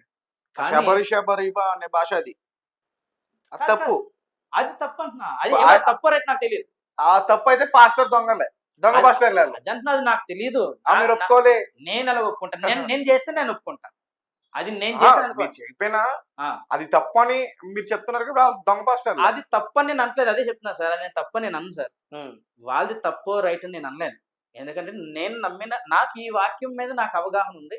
నేను చదివిన బైబిల్లో నాకు అన్య భాషలు అంటే ఇంతే అర్థమైంది. ఓకే. నాకు అంతకుమించి అర్థం అవ్వలేదు సార్. Okay, right. ఈ So- భాష గురించి ఒక క్లారిటీ అయితే వచ్చింది. అండ్ మీ డౌట్స్ ని ఖచ్చితంగా కింద కామెంట్ రూపంలో నాకు తెలియపరచండి. తప్పకుండా. Right sir. మరి కొంతమంది మన క్రిస్టియన్స్, మన అని ఎందుకంటానంటే మీరందరూ భారతీయులే కాబట్టి, ఫైన్, ఫెంటాస్టిక్. యేసు ప్రభు గారు అసలు దేవుడే కాదంటారు. ఓకే, అదేంటి, నిజమా అబద్ధం? నేను చెప్తున్నా దేవుడు కాదు ఆయన. మరెవరైనా యేసుక్రీస్తు ప్రభువారు దేవుడు కాదు, ఎవరైనా ఆయన రక్షకుడు. He's a saviour sir. మరి దేవుడు ఎవరు? అసలు సార్, దేవుడు అనేవాడు లేడా? బైబిల్ అనేది దేవునికి స్తృతి అంటారు, మరి ఎవరికి అదే అంటారు? బైబిల్ అనేది ఒకే దేవుడు ఏక దేవుని దేవునికి సిద్ధాంతం. స్తృతి అని ఎవరికి అంటారు? బైబిల్ యేసు అనేది దేవుడు కాదు, ఏక దేవుని రక్షకుడు. సిద్ధాంతం నమ్ముతారు సార్ బైబిల్. ఉమ్, అంటే మోనోథియిజం అంటారు. అంటే ఒకే ఒక్క దేవుని మీద విశ్వాసం కలిగి ఉండేది. ఆ సార్ ఎవరో చెప్పండి సార్, ఆ ఆ. సార్ ఎవరో చెప్పండి సార్. చెప్తాను సార్. నేను అదే సార్, డైరెక్ట్ పాయింట్ రండి సార్. సార్ అలా డైరెక్ట్ పాయింట్ వచ్చేలేను సార్. అలాగే వచ్చేస్తే చాలా కష్టం. సో కొంచెం ఓపిక పట్టండి, చెప్తున్నాం కదా. ఉమ్, ఆ ఏకదేవుని సిద్ధాంతం మీద విశ్వసించుకుంటూ వెళ్ళేది క్రైస్తవ్యం. ఉమ్, అయితే క్రైస్తవ్యం అనే వర్డ్ యేసుక్రీస్తు ప్రభు వారిని విశ్వసించిన తర్వాత ఉమ్, మొదట అంతియోకియాలో ఉన్నటువంటి వారి నుంచి క్రైస్తవులు అనే పదం వచ్చింది సార్. ఉమ్, అసలు యేసుక్రీస్తుని ఎందుకు అంగీకరించాల్సి వస్తుంది అని అంటే, యేసుక్రీస్తు ప్రభు వారు దేవుని చేత పంపబడిన కుమారుడు అని అంటాం సార్. ఉమ్. మా వివరణ దేవుని ప్రకారం. కుమారుడు కాదు, దేవుడి చేత పంపబడ్డ కుమారుడు. ఆ, ఓకే. ఓకే. అంటే మన మానవ భాషకి, మానవ ఆలోచన విధానానికి అర్థం అవ్వడానికి ఎట్లా మాట్లాడతామంటే ఫాదర్ సన్ అని మాట్లాడతాం. ఉమ్. తండ్రి కొడుకు. అదే దాంట్లో నుంచి వచ్చిన తండ్రి కుమారుడు కొడుకులో అంటే అదే వారస్. మా కింద కామెంట్ చేస్తారు, తండ్రి కొడుకు ఓకే, తల్లి ఎవరు? Very good, good question. అందుకని నేను చెప్పాను మీకు, అది మానవుని విధానంలో మన ఆలోచనలకి అనుగుణంగా ఉండడానికి. కాసేపు మానవులందరినీ పక్కన పెట్టేద్దాం సార్. మానవులు Father లేకపోతే- okay. సార్, మానవులే Son లేకపోతే okay. ఈ విశ్వాసమే లేదు Mother. సార్. మానవులే కదా మెయిన్ కాన్సెప్ట్. సరే. మానవాళిని రక్షించాలని. మీకోసం యాక్సెప్ట్ చేస్తా. Okay, please. Okay okay. Um. Father okay, okay son okay. Okay. Doctors ఉన్నారో లేదో నాకు తెలియదు. ఉన్నారు, ఎందుకు లేరు, ఉన్నారుగా. యేసు గారికి సిస్టర్స్ ఉన్నారా? Daughter sir. అంటే మరి దేవుని వేరు కదా యేసు గారు. సార్ అదే చెప్తున్నా మీకు. అది సరే, యేసు ప్రభులు వారు రక్షకుడు అని మీరు అన్నారు. ఆ, ఓకే, అది అర్థం దేవుడు కదా చేసుకోవాలి. మీరే అన్నారు, దేవుడు వేరే అన్నారు. సో దేవుడు ఫాదర్ కాబట్టి ఈయన రక్షకుడు సన్. ఆహా, అట్లా కాదు. మీరు మీరు మీరు కన్ఫ్యూజ్ అవుతున్నారు. కన్ఫ్యూజ్ అవ్వకండి ప్లీజ్, దయచేసి అర్థం చేసుకోండి. ఇప్పుడు నాకు కన్ఫ్యూజన్ ఏం లేదు, కానీ మదర్ ఎవరని అడుగుతున్నా. అదే అంటున్నాం, మన మానవ రీతిగా మనం ఆలోచిస్తాం సార్. మన విధానం వేరు, మన కాన్సెప్ట్ వేరు. ఉమ్, మనం ఇప్పుడు సార్ ఒకటి సార్, ఫాదర్ ఆఫ్ నేషన్ ఉంది సార్. Hmm. ఎవరిని అంటాం సార్? మీరే చెప్పండి, మన భారతదేశానికి. మీరే చెప్పండి సార్. సార్ మన భారతదేశానికి ఫాదర్ ఆఫ్ నేషన్ ఎవరు సార్? నెహ్రూయే కదా. ఎందుకు సార్ కామెడీ చేస్తారు? మరి ఏం సార్ మరి గాంధీ గారా, అలా అనిపించలేదా? సుభాష్ చంద్రబోసా? అమ్మో, సరే, ఎవరెవరు వారి యాక్సెప్ట్ లో వారి ఒక్కొక్క రకంగా చెప్తారు. ఓకే.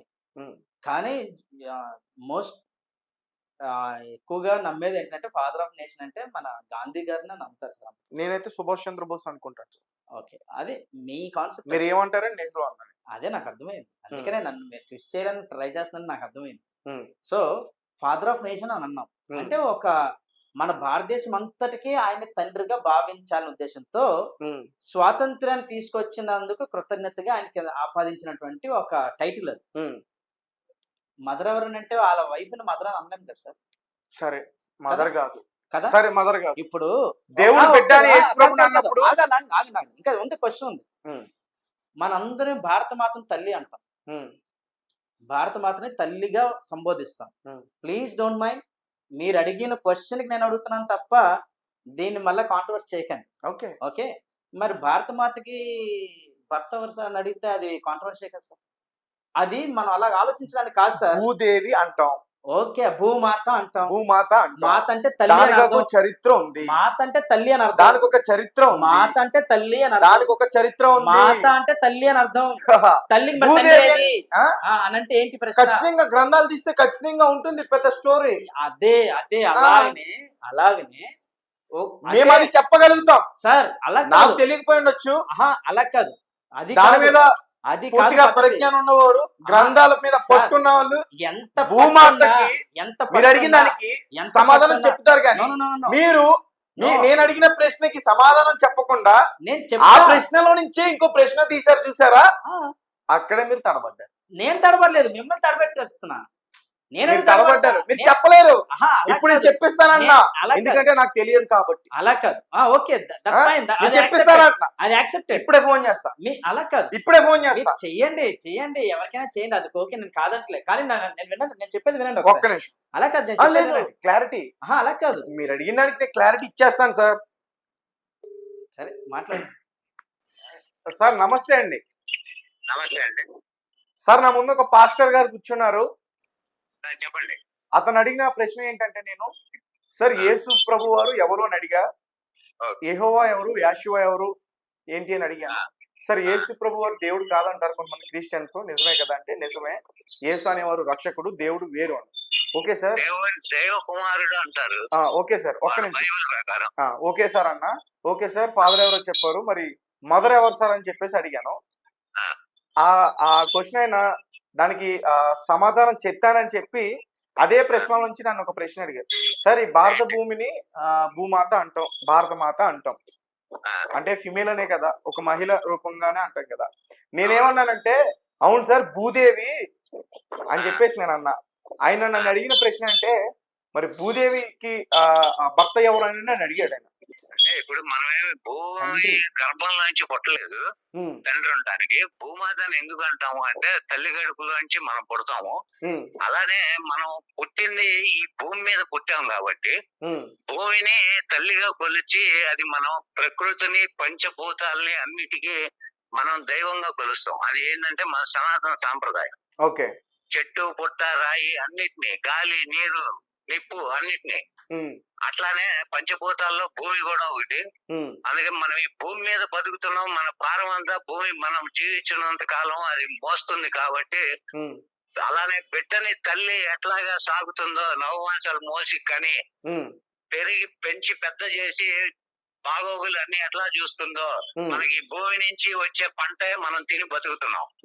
మనం తినే ప్రతి తిండి ఏదైనా గానీ భూమి మీద నుంచే వస్తుంది.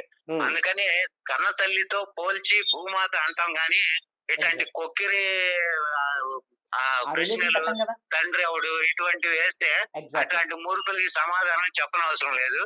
మనం పంచభూతాలన్నిటినీ పూజిస్తాం, అది మన సాంప్రదాయం. Okay, right sir, right, thank you. మేము చెప్పేది అదే చెప్తున్నాం. మేము దానికి ఆ రిలేషన్ పెట్టలేము. ఆ పెట్టే విధానంలో అది ఆలోచించకూడదనే చెప్తున్నా నేను కూడా. భూమాతకి తండ్రి ఎవరైనా క్వశ్చనించడం అనే ప్రశ్న కాదు. అలా మన రిలేషన్ పెట్టలేము కదా అని మిమ్మల్ని అడుగుతున్నా. మీకు అదే చెప్తున్నా. మరియమ్మ ఎవరు? మరియమ్మ అనేది ఒక యోసేపు అనే ఒక వ్యక్తికి ప్రదానం చేయబడినటువంటి ఒక స్త్రీ, ఒక కన్య. ఓకే, అయితే యేసుక్రీస్తు ప్రభువారు పుట్టక ముందుకు 500 సంవత్సరాల నుంచి 700 సంవత్సరాల నుంచి 700 నుంచి 500 సంవత్సరాల నుంచి, అంటే ఐజియా టైం నుంచి ఒక కన్యక గర్భమున ఈ ప్రజలను విమోచించే రక్షకుడు జన్మిస్తాడు అని ప్రవచనం ద్వారా యెషయా ప్రవచించడం మొదలు పెడతానే ఉన్నాడు. అప్పటి నుంచి సుమారుగా 500 సంవత్సరాలుగా 700 సంవత్సరాలుగా ప్రవచనం నడుస్తా ఉంది కానీ ఎక్కడ ఆ రకమైనది కార్యం దాల్చడం జరగటం లేదు. మీకు అర్థమవుతుందా? కన్య గర్భంలో ఒక వ్యక్తి జన్మించడం ఏంటి? సో ఇది చాలా ఇబ్బందికరమైనటువంటి పరిస్థితి కదా అని చాలా వరకు అవ్వడం లేదు. ఇలాగ అవ్వకుండా ఇలా 500 నుంచి 700 సంవత్సరాలు గతించిన తర్వాత అప్పుడు ఈ కాలం సంపూర్ణమైనప్పుడు అనే పదం ఒకటి ఉంటుంది మాకు పరిశుద్ధ గ్రంథం. అలా సంపూర్ణమైన టైంకి ఇలాగ యోసేపుకి మరియ ప్రదానం చేయబడినప్పుడు మరియకి దేవుని యొక్క దూత వచ్చి మాట్లాడుతుంది. ఏమని? అమ్మా, నీవు పరిశుద్ధాత్మ వలన గర్భము ధరిస్తావు అని మాట తెలియజేసినప్పుడు మరియ ఏమంటదంటే, అయ్యా నేను అలా గర్భవతిని అవుతాను, నేను పురుషుని ఎరిగిన దాని కదా, ఇంకా వివాహం చేసుకోలేదు కదా అని అంటే, లేదు పరిశుద్ధాత్మని శక్తి నిన్ను కమ్ముకుంటది కనుక నీవు గర్భవతి కుమారుని కంటూ అతనికి యేసు అని పేరు పెడతావు అని మాట చెప్తుంది. అలా అయితే ఇది నీ వలన కాదు, లేకపోతే మనుషుల వలన కలిగినది కాదు, దేవుని వలన కలుగుతున్నదే అనేటువంటి కాన్సెప్ట్ వీళ్ళకి 500 నుంచి 700 సంవత్సరాల నుంచి వింటున్నారు, ఎదురు చూస్తున్నారు. అలా ఎదురు చూస్తున్నటువంటి సందర్భంలో ఉన్నటువంటి లేఖనం ఎరిగిన కుమార్తె గనక, అలాగైతే ఇది ప్రభువు చేస్తున్న కార్యానికి ఆయన ఆవరిస్తే, ఆయన ద్వారా ఈ కార్యం జరిగితే నేను ఎన్ని అవమానాలు భరించడానికని నేను సిద్ధమే, నేను భరిస్తాను, నేను సిద్ధపడతాను, ప్రభువు దాసురాలు ఇదిగో నీ మాట చొప్పున జరుగునుగాక అని అంగీకరిస్తుంది. ఈ 500 సంవత్సరాలుగా ఎందుకు జరగలేదు అంటే ఈ మరియ అంగీకరించినట్లుగా ఒక కన్య అంగీకరించడానికి ముందుకు అడుగు వేయలేకపోవడం వలన యెహోవా దేవుని ప్రవచన ప్రకారం యెషయా గ్రంథంలో ప్రవచించబడిన ప్రవచనము నెరవేర్చబడడానికి మరి అనే ఆమె అంగీకరించేంత వరకు టైం తీసుకుంది.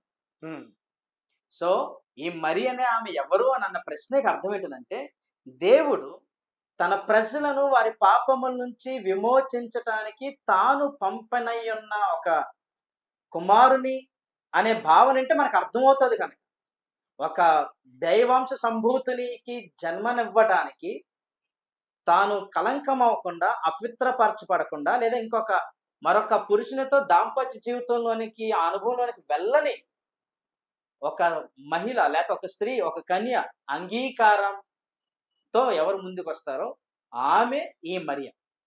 అలాగనే ఈ యెషయా ప్రవచించిన దగ్గర నుంచి సుమారు 500 నుంచి 700 సంవత్సరాల తర్వాత ప్రవచించడం అంటే ముందుగా చెప్పబడతా ఉన్నారు.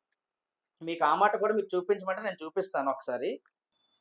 యెహోవా దేవుడు యెషయా అనే ప్రవక్త ద్వారా ప్రవచించినటువంటి మాట మీకు చూపించాలని ఆశపడుతున్నా. ఒకసారి అది యెషయా గ్రంథము 7వ అధ్యాయము 14వ వచనం సార్. 14వ వచనం. కాబట్టి ప్రభు తానే ఒక సూచన మీకు చూపును.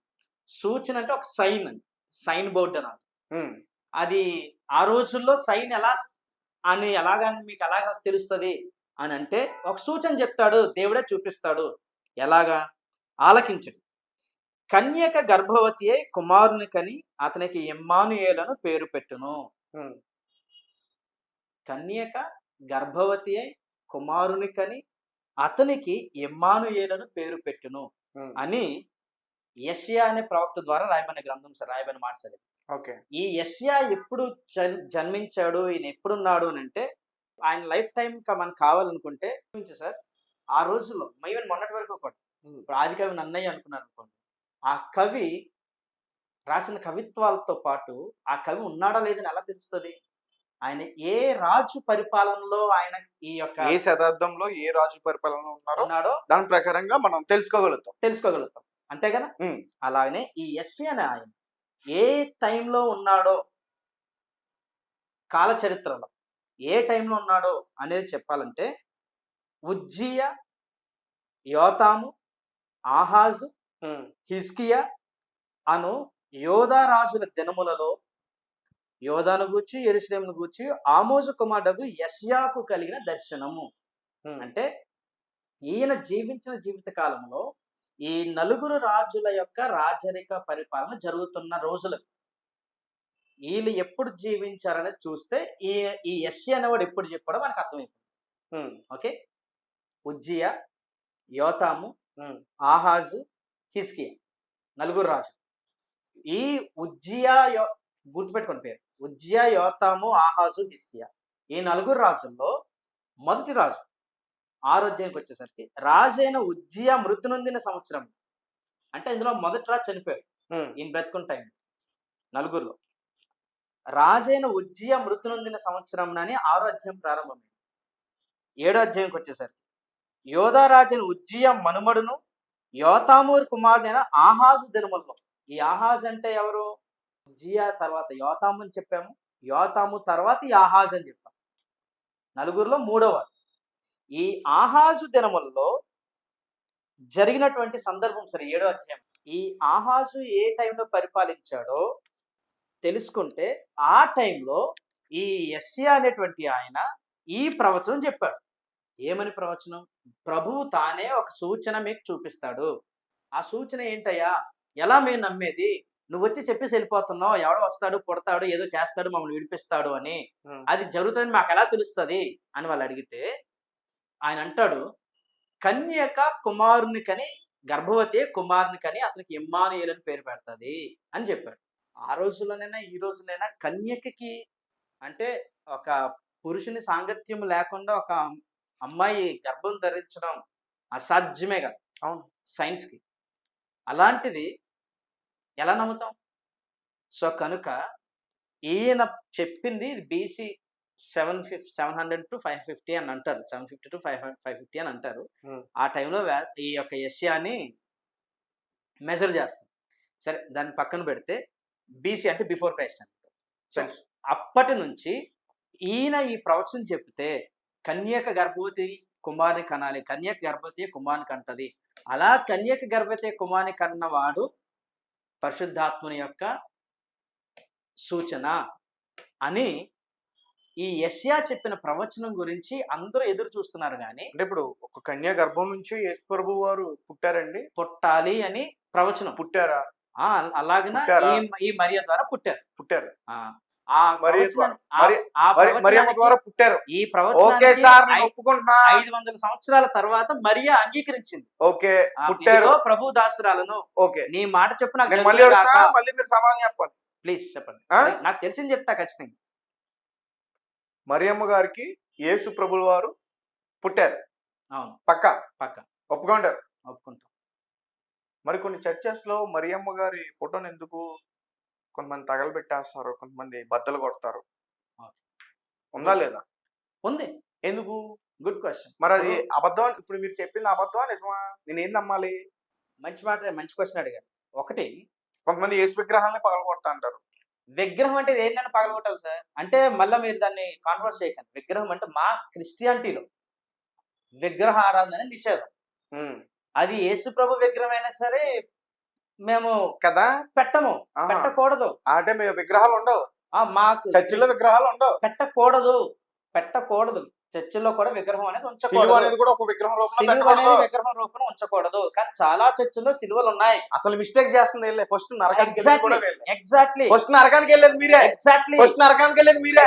మీరు తప్పు చేస్తున్నారు. కరెక్ట్. విగ్రహాలు పెడుతున్నారు మీరు. కరెక్ట్. మీరు నరకానికి వెళ్తారు. వెళ్తారు ఖచ్చితంగా. నేను అదే చెప్తున్నా. ఓకే, నేను క్రైస్తవ పక్షంగా నేను నిలబడి మాట్లాడడానికి ఏం రావట్లేదు. మాలో ఉన్న తప్పు మేము సరి చేసుకోవాలి ఖచ్చితంగా. విగ్రహం అనేది ఏ రూపంలో పెట్టకూడదు. కాకపోతే సిలువ అనేది ఎందుకు పెడుతున్నారు అంటే ఇప్పుడు ఒక కన్స్ట్రక్షన్ చేసాం, ఒక చర్చ్ అనేది పెట్టాం, మళ్ళీ ఆ యాంగిల్లో కొద్దిగా లేదు. మరి ఇప్పుడు కొంతమంది పెడుతున్న దాన్ని మనం తప్పుడుతున్నాం అంటున్నప్పుడు మనకు తెలియక చెప్పేసాం అనుకుంటారు కొంతమంది కదా. విగ్రహాలకు వెళ్ళిపోయింది టాపిక్. మరియమ్మ విగ్రహాలు, యేసు గారు విగ్రహాలు, అక్కడికి వద్దాం. తల్లి బిడ్డని విడగొట్టేశారు కొంతమంది క్రిస్టియన్స్. అదే దాని గురించి చెప్పండి. అక్కడికి వద్దాం. ఇప్పుడు ఒక మందిరం లాగా ఒక కన్స్ట్రక్షన్ అయింది, ఒక సంఘాన్ని నిర్మించారు. నిర్మించిన తర్వాత అది సాధారణమైన ఇల్లు దేవుని మందిరమో తెలియాలంటే ఆ పైన ఒక సిలువ ఆకారం అనేది పెడుతున్నారు. దేనికి? అదొక గుర్తింపు కోసం, ఐడెంటిటీ కొరకు. ఎందుకు? విగ్రహంగా కాదు. విగ్రహం అంటే ఏంటంటే దాన్ని మనం గౌరవించి పూజించి అది జరిగించడం. గుర్తైనా ఇంకోటి ఏదైనా విగ్రహం విగ్రహమే సార్. విగ్రహము వేరు, విగ్రహం విగ్రహమే. నేను ఒప్పుకోను. మీరు ఒప్పుకున్నంత మాత్రాన అది సత్యం కాకపోదు కదా. బొమ్మ వేరు, విగ్రహం. దేవుడు అంటే ఆత్మ సార్. మీరు నమ్మేదేంటి? దేవుడు అంటే ఆత్మ. బొమ్మ వేరు, విగ్రహం వేరు. పూజించడం వేరు. విగ్రహం పెట్టుకోవద్దని కాదు, విగ్రహాన్ని పూజించకూడదు. రెండిటికి చాలా తేడా ఉంది. ఆ హెయిర్ లైన్ ఆ ఇష్యూని మనం అర్థం చేసుకోవాలి. ఇప్పుడు బొమ్మ పెట్టడం వేరు, బొమ్మను పూజించడం వేరు. అలాగే ఒక సిలువని పెట్టడం వేరు, సిలువని పూజించడం వేరు. ఆ రెండింటి మధ్య ఉన్న లైన్ మీరు డిఫరెన్సియేషన్ మీరు అర్థం చేసుకోవాలి. సో చర్చిలోనైనా సరే సిలువని పెట్టి పూజలు చేస్తే, విగ్రహాన్ని ఆరాధిస్తే, విగ్రహ ఆరాధన చేస్తే అది పరిశుద్ధ గ్రంథం ప్రకారం నిషేధం. అది క్రైస్తవులు చేసిన. మీరు నిషేధం అని చెప్పొద్దు, వాళ్ళ నరకానికి వెళ్తారని చెప్పండి గట్టిగా. ఖచ్చితంగా విగ్రహాలు చేసే మరి నరకానికి వెళ్తాం. అంతేగాని సిలువ పెట్టుకున్నంత మాత్రం నరకానికి వెళ్తారనేది మళ్ళీ రాంగ్. రెండిటికి తేడా ఉంది సార్ అంటున్నా, అది అర్థం చేసుకోండి అంటున్నా. బొమ్మకి విగ్రహానికి డిఫరెన్స్ ఏంటో చెప్పండి సార్. అదే బొమ్మ వేరు లేదా విగ్రహం వేరు, విగ్రహ ఆరాధన వేరు. విగ్రహాన్ని ఎలా తయారు చేస్తారు? విగ్రహం వేరు, విగ్రహ ఆరాధన వేరు. మట్టి సార్, మెటీరియల్ ఏదైనా కావచ్చు సార్. సార్ బంగారంతో చేసుకోవట్లేదా సార్? అది కూడా విగ్రహమే కదా. అదే అంటున్నా, వెండితో చేసుకోవట్లేదా సార్? మట్టితో మరి కొంతమంది నిజంగా సార్ గోల్డ్ రూపంలో విగ్రహమే. విగ్రహమే అది కూడా సార్. నేను అంటుంది అదే. సిలువ కూడా ఉంటది. అదే చెప్తున్నా. కార్ లో పెట్టుకుంటారు, కూడా నరకానికి వెళ్తారు. కార్ మీద పెట్టుకుంటారు. అదే అంటున్నా, విగ్రహం పెట్టడం వేరు, ఆరాధన చేయడం వేరు. రెండింటిని అర్థం చేసుకోండి సార్. ఓకే, విగ్రహం వేరు, విగ్రహం పెట్టుకోవడం వేరు, విగ్రహారాధన వేరు. ఉమ్. ఇప్పుడు అంటే పుస్తకం మీరు పుస్తకం కొనుక్కోవడం వేరు, పుస్తకం చదవడం వేరు. ఓకే. అర్థమైందా? పుస్తకం అంటే ఉన్నంత మీరు మాత్రం విగ్రహం పెట్టుకొని మీ విగ్రహ ఆరాధన వేరంటారు, మీరు అట్లా చెప్తారు. బయట ఇతర మతాల వారు విగ్రహాలు పెట్టుకుని పూజలు ఇస్తే విగ్రహాధారణ చేయకూడదు, అది తప్పు అని మాత్రం డైరెక్ట్ చెప్పేస్తారు. అంటే మీకొక రూల్, వాళ్ళకొక రూలా? మేము మాకు వీళ్ళకి అని చెప్పలేదుగా. విగ్రహారాధన ఏదైనా అన్నీ చెప్తున్నాం కదా. చర్చిలోనైనా విగ్రహారాధన నిషేధిస్తున్నాం కదా. ఇప్పుడు హైందవ మతాల గురించి మాట్లాడాలి సార్. ఇప్పుడు ఇంతవరకు మాట్లాడిన మాటల్లో ఒకవేళ మన వాళ్ళు కొంతమంది ఈ విగ్రహం కోసం మాట్లాడగానే దాన్ని ఒకటి కట్ చేసి హైందవుల కోసం మాట్లాడుతాం అనుకొని దాన్ని హైలైట్ చేసుకోవడం అవకాశం ఉండొచ్చు. ఆ భయం ఉంది, ఉంటే ఉండండి. ఆ భయం నాకా ఉంది. నాకా చేసుకోనండి సార్. ఆ కానీ భయం ఉంది. ఆ పూర్తి వీడియోలో మీ దగ్గర ఉన్న వీడియోలో ఉంటది కదా. నేను చేయలేదు కదా అది. నేను ఆ ఉద్దేశంతో మాట్లాడలే. అది నాకు తెలుసు. రైట్, మాట్లాడుతున్నా మీకు తెలియాలి. ఓకే, సరే. సో ఇది భయమని చెప్పండి, కాదు, తల్లిని భయమని కాదు. తల్లిని బిడ్డని కానీ మరియమ్మ నా గారిని. నా తోటి సోదరుని నేను అగౌరవపరచలేను కదా. రైట్, అది ఓకే సార్. అది ఉంది ఇక్కడ నాకు. ఇక్కడ మాట్లాడతాం. ఆ గౌరవం మరియమ్మ ఉంది నాకు. గారిని ఆ యేసు గౌరవం. ప్రభు వారిని ఎందుకు విడదీశారు? ఎందుకు విడదీశారంటే వెరీ గుడ్. ఆ క్వశ్చన్ కి అర్థం ఏంటంటే ఇప్పుడు ఉమ్, మీరు డాక్టర్ గారు సార్. ఉమ్, మీరు కష్టపడి చదివి డాక్టర్ గారు అయ్యారు, హార్ట్ సర్జన్ అయ్యారు. ఉమ్. దీనికి ఒక ఎగ్జాంపుల్. Okay, right sir. మీరు హార్ట్ సర్జన్ సార్. నాకు గుడి సో నేను ఏ క్వశ్చన్ అడిగా ప్రాక్టికల్ గా ఒక ఎగ్జాంపుల్ తీసుకుని దాని ప్రకారమే చెప్తాను. అంటే గ్రంథాల్లో లేవు, మీకు గ్రంథాల్లో చెప్తుంటే అర్థం కావట్లేదు కదా. మీ గ్రంథాల నుంచి చెప్పని అర్థం చేసుకుంటా. గ్రంథాలను చెప్తున్నాను, చూపిస్తున్నాను, వాక్యాలు చూపిస్తున్నాను. వాక్యాలు చూపించే కదా చెప్తున్నాను మీకు. ఓకే, రైట్, సరే. అలానే చెప్పండి. ఓకే, చెప్తున్నాను, ఇది చెప్తున్నాను. సరే, ఇలానే చెప్పండి. ఓకే. ఇదైతే ఇంకా చాలా మందికి అర్థం అవుతుంది కదా. ఇది బాగుంది, స్టోరీ థ్యాంక్ యూ. రైట్, అందుకని ఈ మెథడ్ లో వెళ్తున్నా. Okay, right, fine. ఇప్పుడు మీరు హార్ట్ సర్జన్ సార్. మీరు హార్ట్ సర్జన్ గా అవ్వడానికి ముందు మీ తల్లిదండ్రులు మీకు జన్మనిచ్చారు, ఎన్నో అవకతవకలు పడి మిమ్మల్ని చదివించారు, మీరు కష్టపడి చదివారు, ఆ స్థాయికి వెళ్ళారు, ఆ స్థానంలో మీరు ప్రావీణ్యత సంపాదించుకున్నారు, మంచి పేరు తెచ్చుకున్నారు. ఇప్పుడు నాకు ఓపెన్ హార్ట్ సర్జరీ కావాలి. ఇప్పుడు నాకు ఓపెన్ హార్ట్ సర్జరీ కావాలన్నప్పుడు నేను మీ అపాయింట్మెంట్ కోసం మీ దగ్గరికి వస్తాను, మీ క్లినిక్ వస్తాను. క్లినిక్ లో ఉండే అపాయింట్మెంట్ స్టాఫ్ ఎవరైతే ఉంటారో వాళ్ళ దగ్గర అపాయింట్మెంట్ తీసుకుంటాను.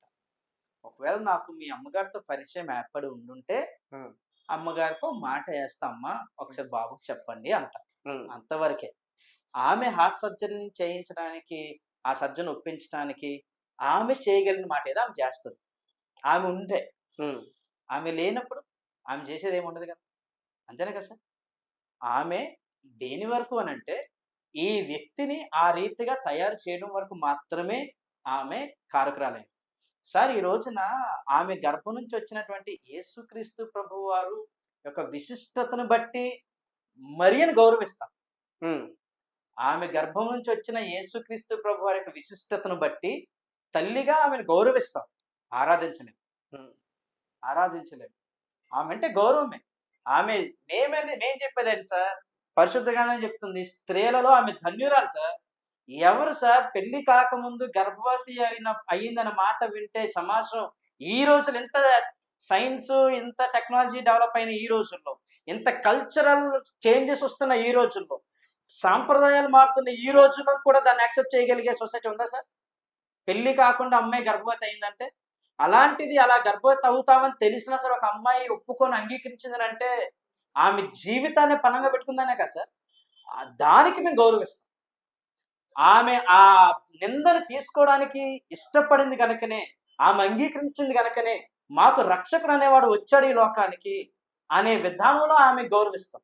కానీ ఆమెను పూజించలేము సార్. ఓకే, ఆమె పాత్ర అంతవరకే. ఆయనని ఈ లోకానికి తీసుకొని అందించడం వరకు మాత్రమే. And for your kind information, ఆ తర్వాత ఈయన జన్మించిన తర్వాత ఆమె ఎవరికైతే ప్రదానం చేయబడిందో అదే వ్యక్తికి కూడా ఈ సంగతి తెలిసింది సార్. ఏమని? అరే నువ్వు మన భాషలో చెప్పాలంటే నువ్వు ఎంగేజ్మెంట్ చేసుకున్న అమ్మాయి కడుపు వచ్చిందంటారా, 3వ నెల అంటారా, 4వ నెల అంటారా అని వాళ్ళ ఫ్రెండ్స్ చెప్తున్నారు. ఆయన చెప్తుంటే ఆయనంటే అవునా సరే, మరి తన పరిస్థితి ఎలా ఉందో మనకు తెలియదు కదా, తన ఏ పరిస్థితిలో ఉందో మనకు తెలియదు, తననెందుకు వీధిలోకి తీసుకొచ్చి ఇబ్బంది పెట్టడం, పంచాయతీ పెట్టడం ఎందుకు, నా వాటి నేను కామ్గా నేను వదిలేస్తే తను ఎవరినైతే ఇష్టపడి ఎవరి ద్వారా గర్భవతి అయిందో తనతోనే తన జీవితం అనుకుంటది కదా అని ఆమెను విడిచిపెట్టేద్దాం అనుకుంటాడు. ఎంగేజ్మెంట్ అయినటువంటి పెళ్ళికొడుకు, ఆయన పేరు యోసేపు. ఆయన అలా విడిచిపెట్టేద్దాం అనుకుంటే ఆ రాత్రి, అంటే మేము నమ్మింది చెప్తున్నాం సార్, మా గ్రంథంలో ఉన్నది మేము చెప్తున్నాం. ఓకే, ఆ రాత్రి ఆయనకి కలలో స్వప్నమందు ప్రభు దూత అతనికి ప్రత్యక్షమై యోసేపు అని పిలిచి, నీవు విడిచిపెట్టాలనుకున్న ప్రదానం చేయబడిన నీ మరియ గర్భవతి అయిందని విడిచిపెట్టేద్దాం అనుకుంటున్నావు, అది ఎవరో ఆమె ఇంకొకరినెవరినో ఇష్టపడి, అంటే నీతో ఎంగేజ్మెంట్ చేసుకున్న తర్వాత ఇంకొకరినెవరినో ఇష్టపడి ఆయనతో శారీరకంగా సంబంధాన్ని పెట్టుకోవడం వలన వచ్చిన గర్భం కాదు. నీకు తెలుసు, గడిచిన 500 నుంచి 700 సంవత్సరాలుగా యెషయా ప్రవచించిన ప్రవచనం నీ వెరుగుదువు కదా. అంటే ఈయన యూదుడు సార్, ఈ యోసేపు అన్న ఆయన యూదుడు, ఈ ప్రవచనం గురించి ఎరిగినవాడు. ఈ రోజున మనకు తెలియదు ఈ ప్రవచనం ఉందని, కానీ ఆ రోజుల్లో ఈ ప్రవచనం గురించి ప్రతి వాళ్ళు ఎదురు చూసేవారు, ప్రార్థన చేసేవారు. నీవు ఎదురు చూస్తున్నా ప్రార్థిస్తున్నా యెషయా చేత ప్రవచించబడిన ప్రవచనం ఆమె విషయంలో నెరవేరుతుంది, అది పరిశుద్ధాత్మని వలన కలుగుతుంది, కనుక ఆమె తప్పేమీ లేదు అని ఆ యొక్క వివరణ అక్కడ మరియకి కనిపించి చెప్పిన అదే దేవుని దూత యోసేపుకి కూడా కనిపించి చెప్తుంది అన్నట్లుగా పరిశుద్ధ గ్రంథంలో రాయబడింది. సో యోసేపుకి ఆల్ టుగెదర్ అదొక కొత్త కాన్సెప్ట్ అనుకోండి. అయ్యా కల్లో వచ్చిందని ఎవడ నమ్ముతారు సార్? అందులోని వాళ్ళ వైఫ్ ప్రెగ్నెంట్ అయింది ఎవరి వల్ల ఆయన అనుకుంటున్న ఆలోచనలో ఉంటున్న ఆ సందర్భంలో ఇలాగ ఎవడో చెప్తే నమ్మేస్తారా? నమ్మరు కదా. ఎందుకు నమ్మగలిగాడు అంటే ఆయనకి తెలుసు ప్రవచనం అంటే ఏంటో. అంతకుముందు యెషయా ప్రవచించి ఇంత కాలానికి ఆ రక్షకుడు ఉద్భవించడానికి నా కుటుంబం కారణమవుతుందా అనే ఒక సంతోషంతో ఈయన కూడా యాక్సెప్ట్ చేశాడు. యాక్సెప్ట్ చేయడమే కాదు, ఈయన వెళ్ళి ఆ యొక్క ఆమెని, అనగా అప్పటికే ఆ తల్లిదండ్రులు కూడా ఈ అవమానంతో ఆమెని వదిలేస్తే ఆమెని చేర్చుకొని ఆమె ఈ శిశువుని కనువు వరకు, అంటే ఈ యేసుక్రీస్తు ప్రభువారు జన్మించేంత వరకు ఆమెను ఎరుగకుండానని పరిశుద్ధ గ్రంథంలో మాట్లాడుతుంది. అంటే అప్పటి వరకు ఆయన ఆమెకు కావలసిన వెల్ఫేర్ అంతా చూసుకొని ఆమెను చేర్చుకున్నాడు. యోసేపు అనే వ్యక్తికి ఈ ప్రవచనం గురించి తెలుసు కనుకనే అర్థం చేసుకొని సహకరించాడు. ఆ సహకరించడం వలన ఆ మరియ ఈ యేసుక్రీస్తు ప్రభు వారికి జన్మనివ్వగలిగింది. జన్మనిచ్చిన తర్వాత ఆయన పెరిగాడు. ఈయన జన్మించిన తర్వాత వీళ్ళిద్దరూ వివాహం చేసుకున్నారు. ఎవరిద్దరు? ఈ మరియ, ఈ యోసేపు. యేసు ప్రభు వారు తల్లిని గుర్తు పెట్టుకున్నారా? జీవితాంతం వరకు సిలువ మీద చనిపోయేంత వరకు, సిలువ మీద ఆయన ఉంటున్నప్పుడు సిలువ మీదకి ఎక్కించిన తర్వాత 7 మాటలు మాట్లాడారని మేము నమ్ముతాం sir. 7 words on the cross అని అంటాం. ప్రతి గుడ్ ఫ్రైడే రోజున వాటిని ప్రతి చర్చ్ ధ్యానిస్తాం. దానిలో 3వ మాట తల్లిని గురించే మాట్లాడతారు సార్. ఆయన వెళ్ళిపోతున్నాడు కనుక ఆ బాధ్యతని ఆయన దగ్గరలో ఉన్నటువంటి శిష్యుల్లో ఒకనికి అప్పగిస్తారు. ఇదిగో ఈమె నీ తల్లి, ఇక నుంచి నువ్వు ఆ బాధ్యత తీసుకో అని తను వెంబడించిన శిష్యునికి ఆమెను అప్పగిస్తాడు. సో కనుక ఆయన తల్లిని విడిచిపెట్టలేదు. యేసు ప్రభుల వారు ఒక పెంచిన బిడ్డ యూసుఫ్ కి మరియమ్మకి. ఎగ్జాక్ట్లీ మీరు చెప్తున్న విధానం ప్రకారం. ఎగ్జాక్ట్లీ అది కరెక్ట్ వర్డ్, కొంచెం బెటర్ వర్డ్. అదే వాళ్ళ దగ్గర పెరిగినమాట. ఒక రకంగా చెప్పాలంటే వారే తల్లిదండ్రులు అసలు. అంటే బయోలాజికల్ పేరెంట్స్ కాదు. బయోలాజికల్ పేరెంట్స్ కాదు. అది బయోలాజికల్ పేరెంట్స్ కాదు, అడాప్టెడ్ పేరెంట్స్ అనుకోవచ్చు. ఓకే, ఇప్పుడు ఇందాక ఒక విషయం చెప్పారు, యేసు చనిపోతున్నాడు. యేసు ప్రభువులు చనిపోయారు సార్. అండ్ చనిపోయారని ఎంత ధైర్యంగా చెప్తున్నామో అదే ఇప్పుడు చనిపోయారు అనడానికి మాకు బైబిలే గ్రంథం సార్ ఆధారం.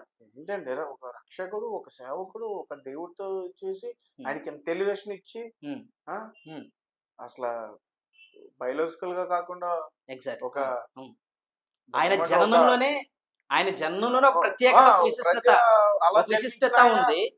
ఆయన పెరిగిన తర్వాత కూడా ఆయన జీవించినప్పుడు కూడా ఎంతో మంది అద్భుత కార్యాలు చేశారు సార్. ఈ రోజున చాలా మంది ఇలా మీరు అందాక అన్నారే టచ్ అంటున్నారు, ఏదో అంటున్నారు అది ఇదని, ఇలాంటివి ఏవి కాకుండా ఆయన దగ్గరకు వచ్చి ఈ రోజుల్లో లేవు, జరుగుతున్నవి నాకు తెలియదు సార్. ఉన్నాయి అని నేను అన్నా. ఉన్నాయి సార్, ఉన్నాయి, లేవని అనుకుంటాం సార్. సార్ పరిశుద్ధ గ్రంథంలో రాయబడ్డాయి. ఏమంటారు? ఉన్నాయంటారు. ఏం నమ్మాలి? నేను ఏమంటానంటే జరుగుతున్నవి వాస్తవం కాదో నాకు తెలియదు. నేను చాలా క్లియర్ గా మాట్లాడుతున్నా.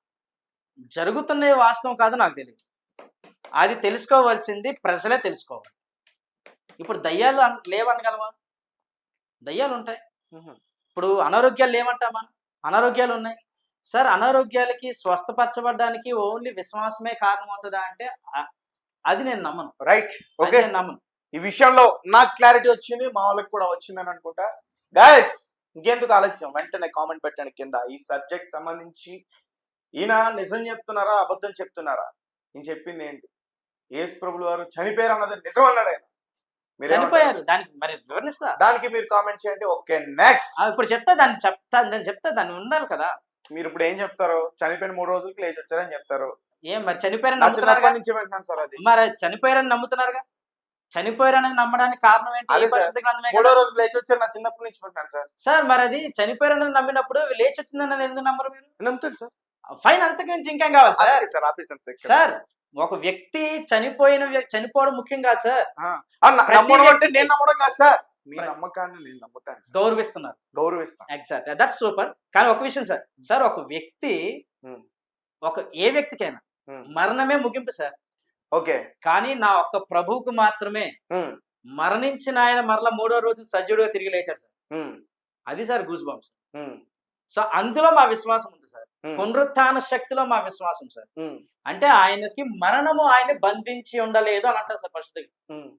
సో పరిశుద్ధ గ్రంథం చెప్పేది ఏంటంటే మరణం ఆయన్ని బంధించి ఉంచలేదు.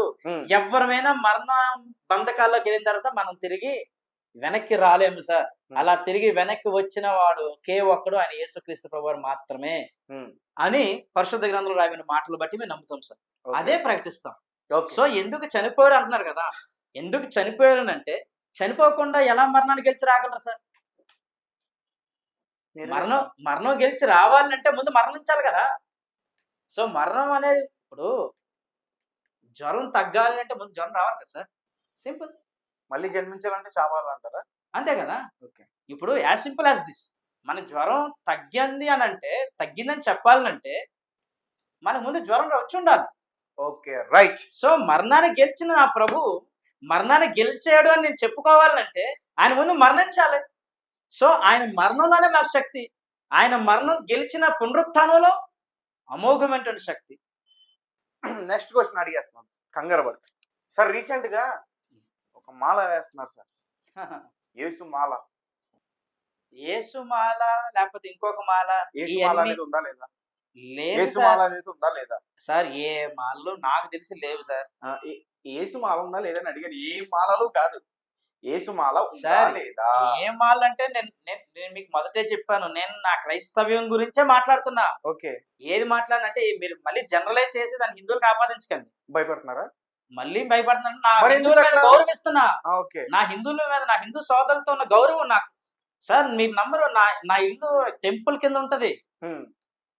అఫ్ కోర్స్ ముందు మేము వచ్చాము, మా తర్వాత టెంపుల్ కట్టుకున్నారు. వాళ్ళు టెంపుల్ కట్టుకున్నారు, మేము అభ్యంతరపరచలే. ఏ దేవుడు సార్ అక్కడ ఉండేది? Venkateswara temple sir. వెంకటేశ్వర స్వామి కింద ఉంటున్నారా? అవును సార్, మా మీద వెంకటేశ్వర టెంపుల్ ఉంటారు. సూపర్. సో చర్చ్ మెట్లు ఆనుకొని మెట్లు ఉంటాయి సార్. మీరు చూడొచ్చు, మీరు గమనించి ఎప్పుడైనా రావచ్చు కూడా మీరు. ఖచ్చితంగా ఎనీ టైం వెల్కమ్. సో నాకు మా హైందవ, నేను చదువుకున్నదైనా, నేను పెరిగిందైనా, నా ఇరుగు పొరిన అందరూ హైందవ సాంప్రదాయాలు, హైందవ సోదరులతో ఉంటాను సార్. అదే సార్. సో వాళ్ళతో నాకున్న గౌరవాన్ని బట్టి. అదే నేను అన్నా సార్, మీరు పెరిగింది, మీరు పుట్టింది, మీరు తిన్నది, మీరు చేసింది, మీరు చదివింది నా భారతదేశం అనుకోండి. విశ్వాసం వేరు సార్. నేను మళ్ళీ మతానికి వ్యతిరేకం కాదు, విశ్వాసం వేరు.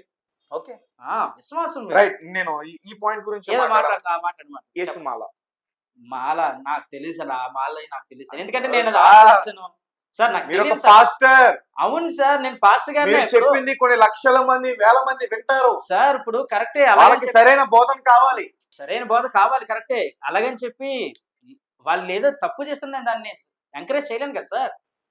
పరిశుద్ధ గ్రంథంలో ఎక్కడ మాల గీలకు సంబంధించినటువంటి అలాంటి మాల ఏమీ లేదు. పరిశుద్ధ గ్రంథంలో యేసు మాలకు సంబంధించిన మాల వేసుకుంటున్నారు సార్. వాళ్ళు దేనికి వేసుకుంటున్నారో మీరు కింద చెప్పినట్టుగా వాళ్ళని ఎవరైనా పిలిచి అడగండి, వాళ్ళ కాన్సెప్ట్ ఏంటో మీకు తెలుస్తుంది. నన్ను అడిగితే నేను ఎలా చెప్పగలను సార్? అంటే మీరు చెప్పలేరా? నేను చెప్పలేను. అంటే మాల అనేది అబద్ధం అవ్వచ్చు, యేసు మాల అనేది లేదు. కాపీ కొట్టారు ఉందని ఎవరన్నారు సార్? ఇప్పుడు కాపీ కొట్టిన వాళ్ళని అడగండి సార్. మీరు కాపీ కొట్టిన వాళ్ళని వదిలేసి కాపీ కొట్టినోడు క్రిస్టియన్ కదా సరే. అని చెప్పి వాళ్ళని అడుగుతాను. సరే, మీరు ఒక పాస్టర్ కదా, ఓకే, చూసే ప్రేక్షకులకు చెప్పండి, చెప్పండి. ముఖ్యంగా క్రైస్తవ సోదరులకు చెప్పండి, మాలా అన్నది లేదని చెప్పండి, మీరు ఎవరు కూడా అలా చేయొద్దని చెప్పండి. నేను చెప్పక్కర్లేదు ఎందుకు సార్, చెప్పరు? నేను చెప్పక్కర్లేదు. చాలా మంది క్రైస్తవులు తెలుసది, మీకు తెలియదు, కొత్త. మీరు మీకు తెలియక కొత్తగా మీరు వింటున్నారు అవి. క్రైస్తవులే చాలా మంది వ్యతిరేకిస్తారు కదా సార్. ఇంకో మాట చెప్పనా, చెప్పండి. యేసుమాల వేస్తున్నటువంటి వ్యక్తి కుటుంబంలోని వారు కానీ ఒకవేళ క్రైస్తవ కుటుంబం నుంచి వస్తే వాళ్ళ తల్లిదండ్రులే చెప్తారు సార్, అరే ఎందుకురా ఇవన్నీ మానేరా ఆపేరా అని అంటారు సార్. నాకు తెలిసిన సందర్భాలు ఉన్నాయి అలా. ఓకే, ఇంకొక మాట అడుగుతా. కొంతమంది ఇప్పుడు క్రైస్తవ్యానికి వ్యతిరేకంగా మాట్లాడుతున్న వాళ్ళు కొంతమంది, హిందువుల పక్షంగా మాట్లాడుతున్న కొంతమంది క్రిస్టియానిటీ నుంచి వచ్చాము అని అంటూ ఉంటారు కొన్నిసార్లు. వాళ్ళ తల్లిదండ్రులు కూడా అలా మాట్లాడుతున్నప్పుడు హైందువులందరూ ఇలాగే మాట్లాడతారు. ఈ క్రిస్టియానిటీ నుంచి వచ్చి ఇందులో బైబిల్ చదివి వాళ్ళ పొట్ట పోషణ కొరకు ఇలా క్రైస్తవ్యం దూషిస్తున్నారు అంటే మమ్మల్ని చూసి కాపీ కొడుతున్నారు అని మేము అంటే బాగుంటుందా సార్? ఒక్కరు ఎవరో చేస్తున్నారని ఒక చెప్పి విషయం చెప్పండి, కాపీ ఒక్కళ్ళు ఎవరినో అంటున్నారు. ఒక విషయం చెప్పండి, ఇది కాపీలా ఉంది సార్ అని ఒక విషయం చెప్పండి, నేను 100 చెప్తా. మీరు ఒకటి చెప్పండి, సార్ సార్ ఇది కాపీ లాగా ఉంది సార్, క్రిస్టియానిటీ నుంచి ఇది కాపీ కొట్టారు సార్, ఒక్కటి చెప్పండి సార్. ఎందుకు లేదు సార్? ఒకటి ఇప్పుడు మరి చెప్పండి. నెంబర్ 1 చెప్పండి. ఈ మధ్య జరుగుతున్నటువంటి ఈ యొక్క మీరు అన్నారు ఇందాక చాలా మంది మాట్లాడుతున్నారు క్రైస్తవానికి వ్యతిరేకంగా మాట్లాడుతున్నారని. వాళ్ళందరూ దేంట్లో నుంచి మాట్లాడుతున్నారు సార్? వాళ్ళ మా రామాయణంలోని భారతంలోని ఉన్నాయి సార్ అవి.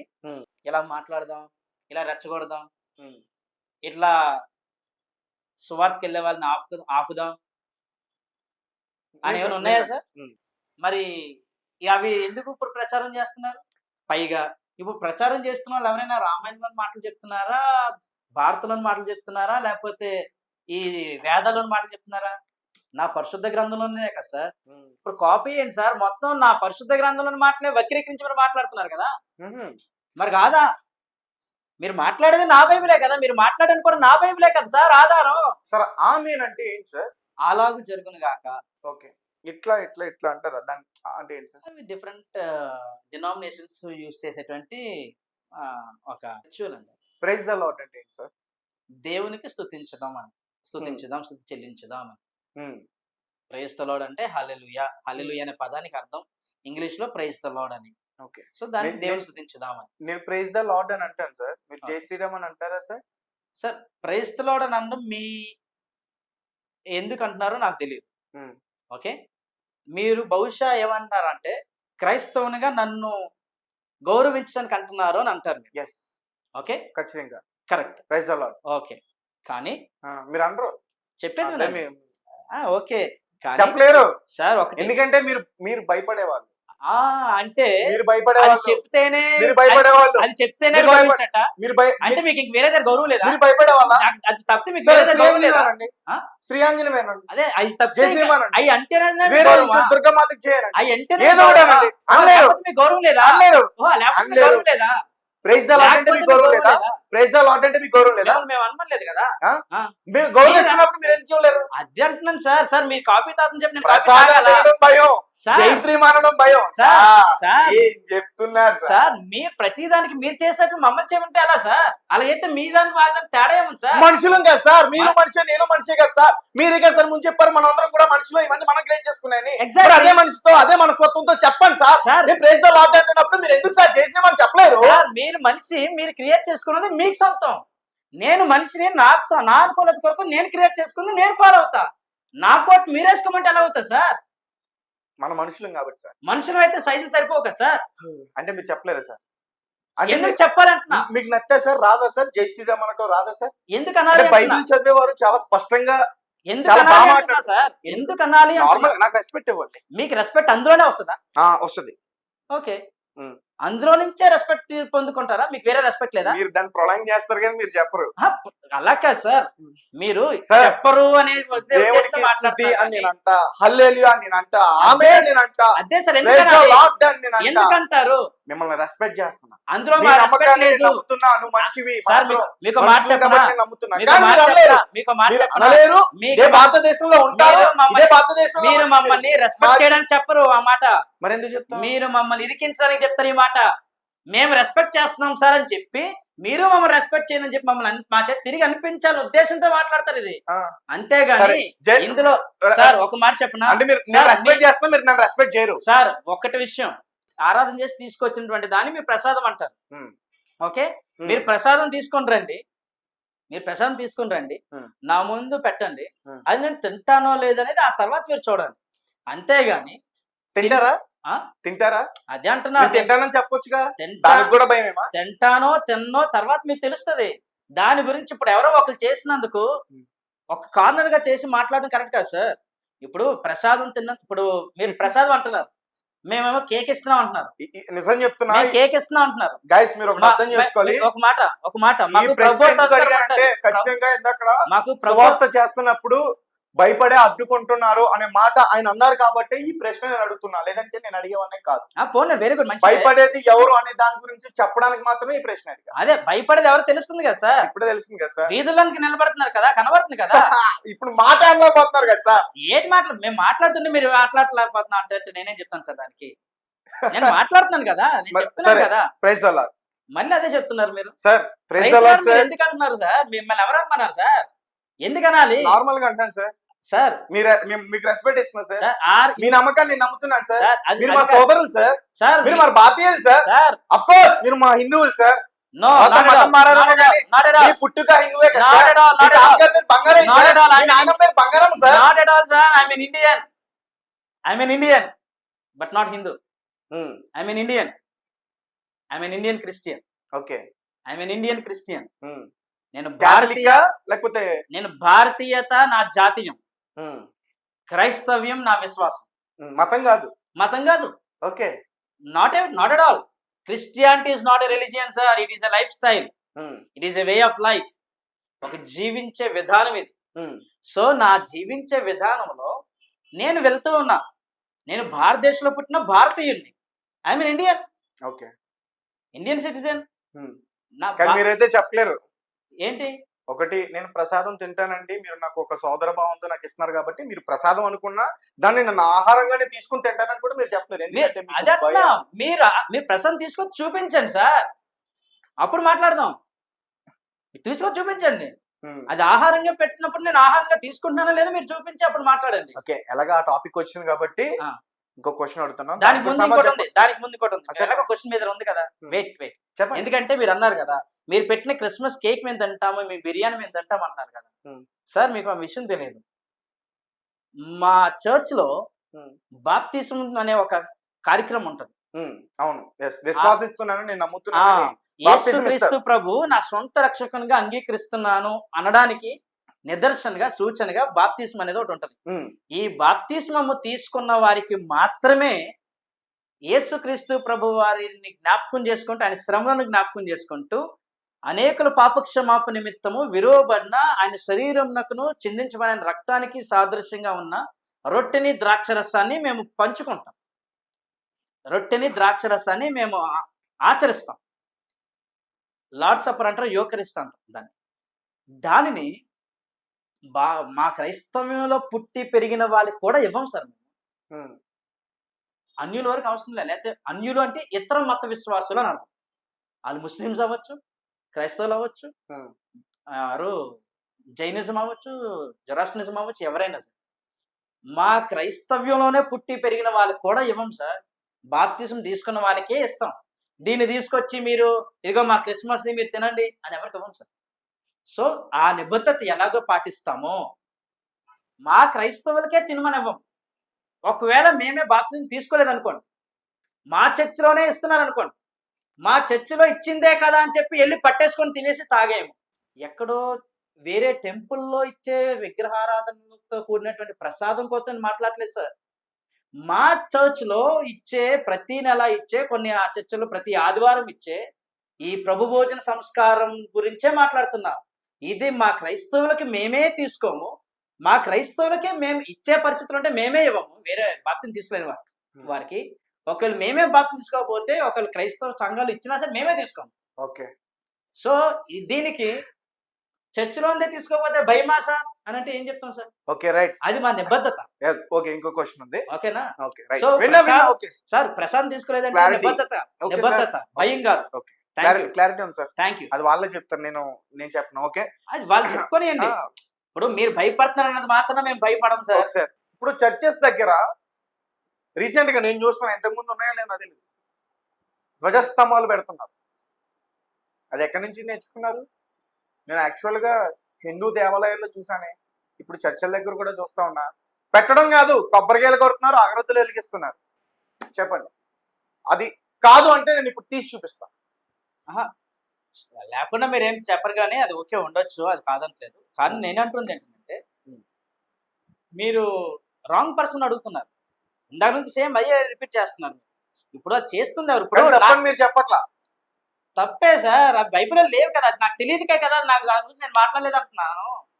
ధ్వజస్తంభాల గురించి అంటే నాకు తెలియదు. నాకు తెలిసి ఏమున్నాయి, దీపస్తంభాలు ఉన్నాయి పరిశుద్ధ గ్రంథం, మందసం ఉంది పరిశుద్ధ గ్రంథం, ప్రత్యక్ష గుడారం ఉంది పరిశుద్ధ గ్రంథం, సముఖపు రొట్టెల స్థలం అనే ప్రత్యేకమైన స్థలం ఉంది పరిశుద్ధ గ్రంథం. ఇలాగ నా ధ్వజస్తంభం అనేది నాకు తెలియదు. దీపస్తంభాలు ఉన్నాయి పరిశుద్ధ గ్రంథం. అలానే అతి పరిశుద్ధ స్థలంలో బలర్పించేటువంటి స్థలాలు ఉన్నాయి, రక్త ప్రోక్షణ అర్పించే స్థలాలు ఉన్నాయి. ఇవి మాకు పాత నిబంధన గ్రంథంలో మందిరపు పరిస్థితుల్లో ఉన్నాయి. కానీ వాటి గురించి నాకు తెలుసు. ఈ ధ్వజస్తంభాలు లేకపోతే ఇంకోటి లేదా వాటెవర్ ఆ పేర్లు ఏంటనేది నాకు అంత ఐడియా లేదు. ఒకవేళ నాకు తెలియదేమో, నాకు తెలియదు వాళ్ళు చేస్తున్నారు. ఇప్పుడు నాకు అన్ని తెలియదు నేను కదా సార్. నాకు ఏవో కొన్ని సార్, నేను మనిషిని సార్, నాకు ఏవో కొన్ని తెలుసు సార్. నాకు తెలియదు ఏదైనా ఉంటే నేను తెలుసుకొని చెప్తా ఖచ్చితంగా.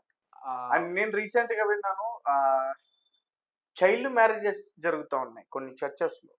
వండర్ఫుల్. అది నిజమా అబద్ధమా? నిజమే సార్, అది మాత్రం నిజమే. ఒప్పుకోవాలి. అయ్యో మళ్ళీ నేను తీసి చూపిస్తాను. కొంతమంది పాస్టర్స్ దగ్గరుండి చేస్తున్నారు, అయ్యో తప్పని తెలిసినా చేస్తున్నారు. అవునా కాదా సార్? జరుగుతున్నాయి సార్. చెప్పండి. దానికి నేను కూడా సహకరిస్తాను సార్. ఇలాంటివి అన్నారా తప్పకుండా చేద్దాం. ఎందుకంటే నాకు చాలా బాధ ఉంది సార్. ఎందుకంటే ఎక్కడో కాదు సార్, మా చర్చిలోనే జరుగుతున్నాయి సార్. మా చర్చిల్లోనే చైల్డ్ మ్యారేజెస్ జరుగుతున్నాయి.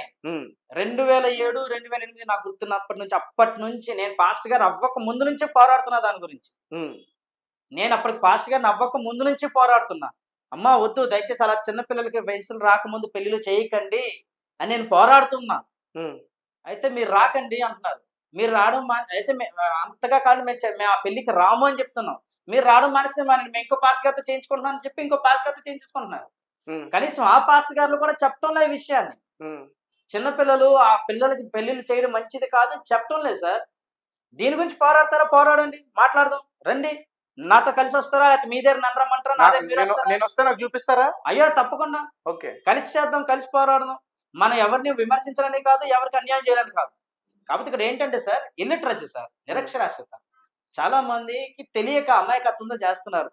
మా అమ్మాయికి కొంచెం పెరిగిన తర్వాత ఎలా ఉంటుందో తెలియదు పరిస్థితులు, సో ఇప్పుడే ఏదో ఒకటి పెళ్లి చేసి పంపించేద్దాం, బాధ్యత తీర్చేసుకుందాం అనుకుంటున్నారు. బాధ్యత తీర్చేసుకుందాం అనుకుంటున్నారు కానీ ఆ యొక్క వాళ్ళు ఇంకా సెటిల్ అవ్వక ముందే ఆ చిన్న వయసులోనే పెళ్లిళ్ళు చేసేసి వాళ్ళ జీవితాల్ని బలి చేసేస్తున్నారు అని అర్థం చేసుకోలేకపోతున్నారు. సో దీని గురించి నేను ఎన్నోసార్లు పోరాడాను సార్, చాలా ప్రయత్నాలు చేస్తున్నాను. కానీ ఎంత ప్రయత్నం చేసినా సరే జరుగుతూనే ఉన్నాయి. మా పాస్టర్ గారే చేసేస్తున్నారు చాలా సంఘాల్లో. ఓకే, దానికి ఏమని చెప్తాం? కొన్ని సందర్భాల్లో నేను విన్నదైతే సార్, అంటే మా ప్రాంతంకి వచ్చి మీరు ఎంక్వైరీ చేయండి, పర్లేదు, ఇబ్బంది ఏం లేదు. మా చర్చిలోకి వచ్చి మా చర్చ్ చుట్టుపక్కల ఎక్కడన్నా మీరు ఎంక్వైరీ చేసుకోండి, ఏమి ఇబ్బంది లేదు. నేను గడిచిన ఈ 2007, 2008 నుంచి దీనికి వ్యతిరేకంగా పోరాడుతున్నా. నేను చేయనని చెప్తున్నా. నా మాట కాదని చేసేసుకుని వెళ్తున్నప్పుడు ఏదో ఒక రూపంలో ఎవరో ఒకడు కంప్లైంట్ చేస్తుంటాడు కదా. అలా కంప్లైంట్ చేస్తే చివరికి పోలీస్ స్టేషన్లోకి వెళ్ళి అది స్టేషన్ వరకు వచ్చిన తర్వాత ఎవరు కంప్లైంట్ చేశారు సార్ చెప్పండి అది అడిగితే వాళ్ళు సింపుల్గా మీ పాస్టర్లే ఇచ్చారండి అని అనేస్తున్నారు. సో చెప్తున్నా మేమే కంప్లైంట్ చేస్తున్నామని నిందలు కూడా పడుతున్నాం. అర్థమవుతుందా మీకు? అర్థమైంది. సో దానికి గవర్నమెంట్, ప్రభుత్వము, ప్రభుత్వ అధికారులు ఆ ఆడపిల్లల్ని రక్షించాల్సింది పోయి ఉమ్, వాళ్ళే దగ్గరుండి ఏదో ఎంగేజ్మెంట్ జరిగించుకోండి, ఏదో ఆ పేరు చెప్పేసి వాళ్ళు రాకముందు ఏదో చేసుకుని వెళ్ళిపోండి అని చెప్పి దగ్గరుండి చేయించేస్తున్నారు. మైనర్లుగా ఉన్న వాళ్ళకే ఇద్దరు పిల్లలు ఉన్నారు సార్. ఉమ్. ఇప్పుడు ఆ, మరి ఎక్కడ సార్ ఆగుతున్నాయి? మాలాంటి వాళ్ళు పోరాడుతున్న వాళ్ళు చాలా మంది ఉన్నాం. మాకు నిందలు, అవమానాలు. కొంతమంది మా మా చర్చికి రావడం మానేస్తున్నారు. ఉమ్, రావడం మానేసి దేనికి? వాళ్ళ పిల్లలకి వయసు వచ్చేంత వరకు పెళ్లి చేయకుండా ఆగండమ్మా, వాయిదా వేసుకోండమ్మా అని చెప్పినందుకు. ఓకే. అందుకు మేము చెడ్డవాళ్ళం అయిపోయాం. మమ్మల్ని మానేస్తున్నారు, చర్చి మానేస్తున్నారు. పైగా మా మీద రకరకాలైన నిందలు, రకరకాలైన గొడవలు.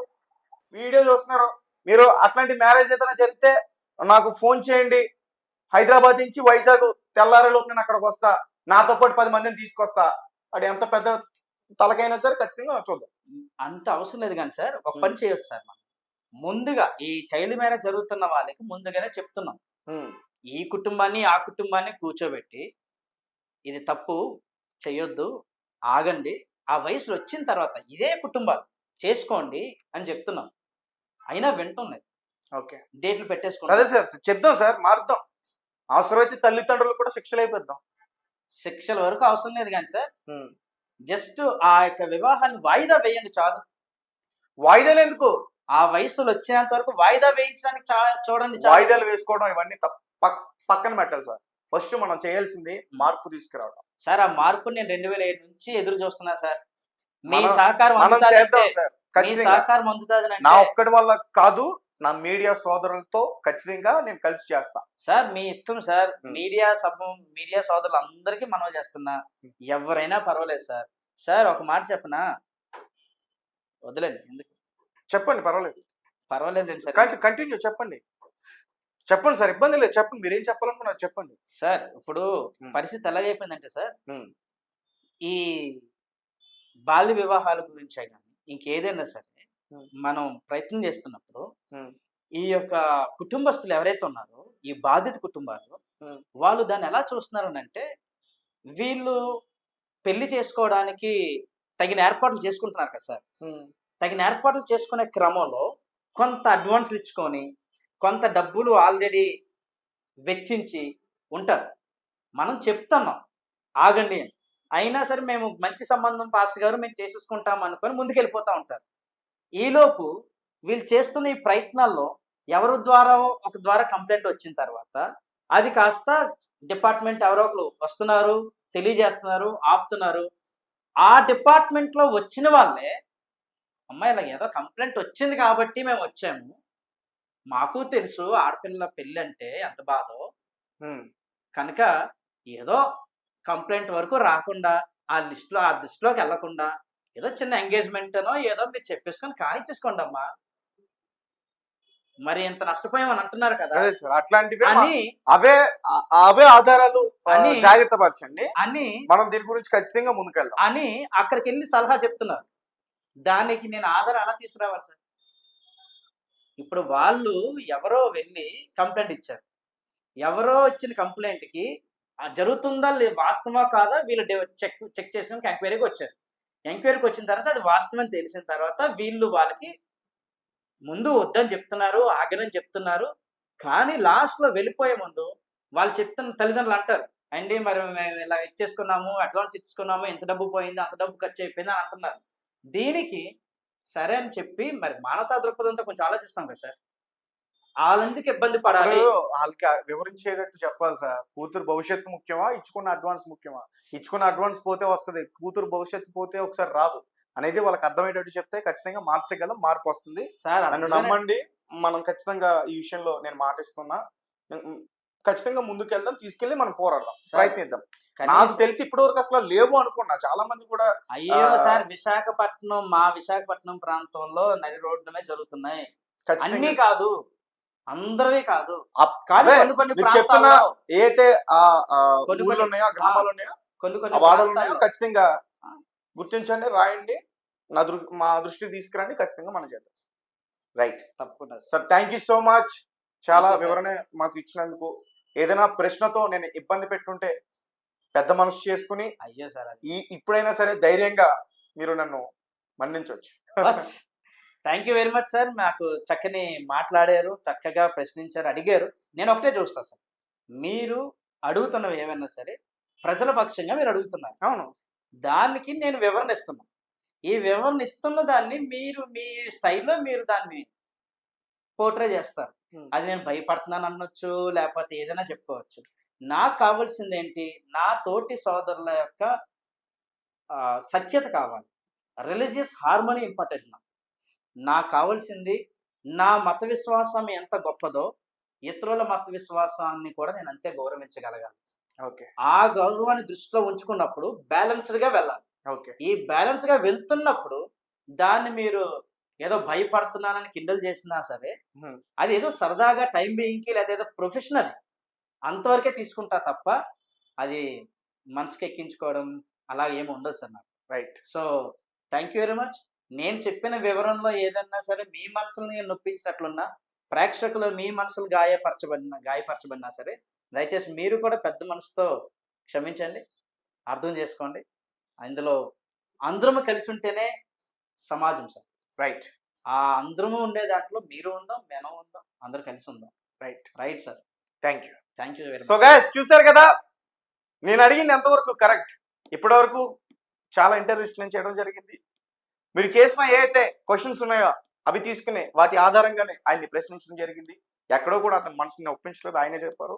అండ్ మరీ ముఖ్యంగా ఈ వీడియోని ఎవరైతే చూస్తున్నారో క్రిస్టియన్ సోదరులు ఎవరు కూడా నన్ను తప్పుగా అర్థం చేసుకోవద్దు.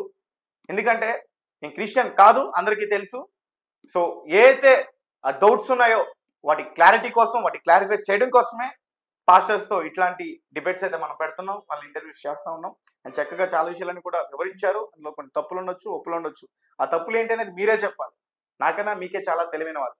సో ఖచ్చితంగా కామెంట్స్ చేయండి, ఈ వీడియోని షేర్ చేయండి, లైక్ చేయండి, అండ్ మా ఛానల్ని ఖచ్చితంగా సబ్స్క్రైబ్ చేయండి. Thank you for watching. Thank you so much.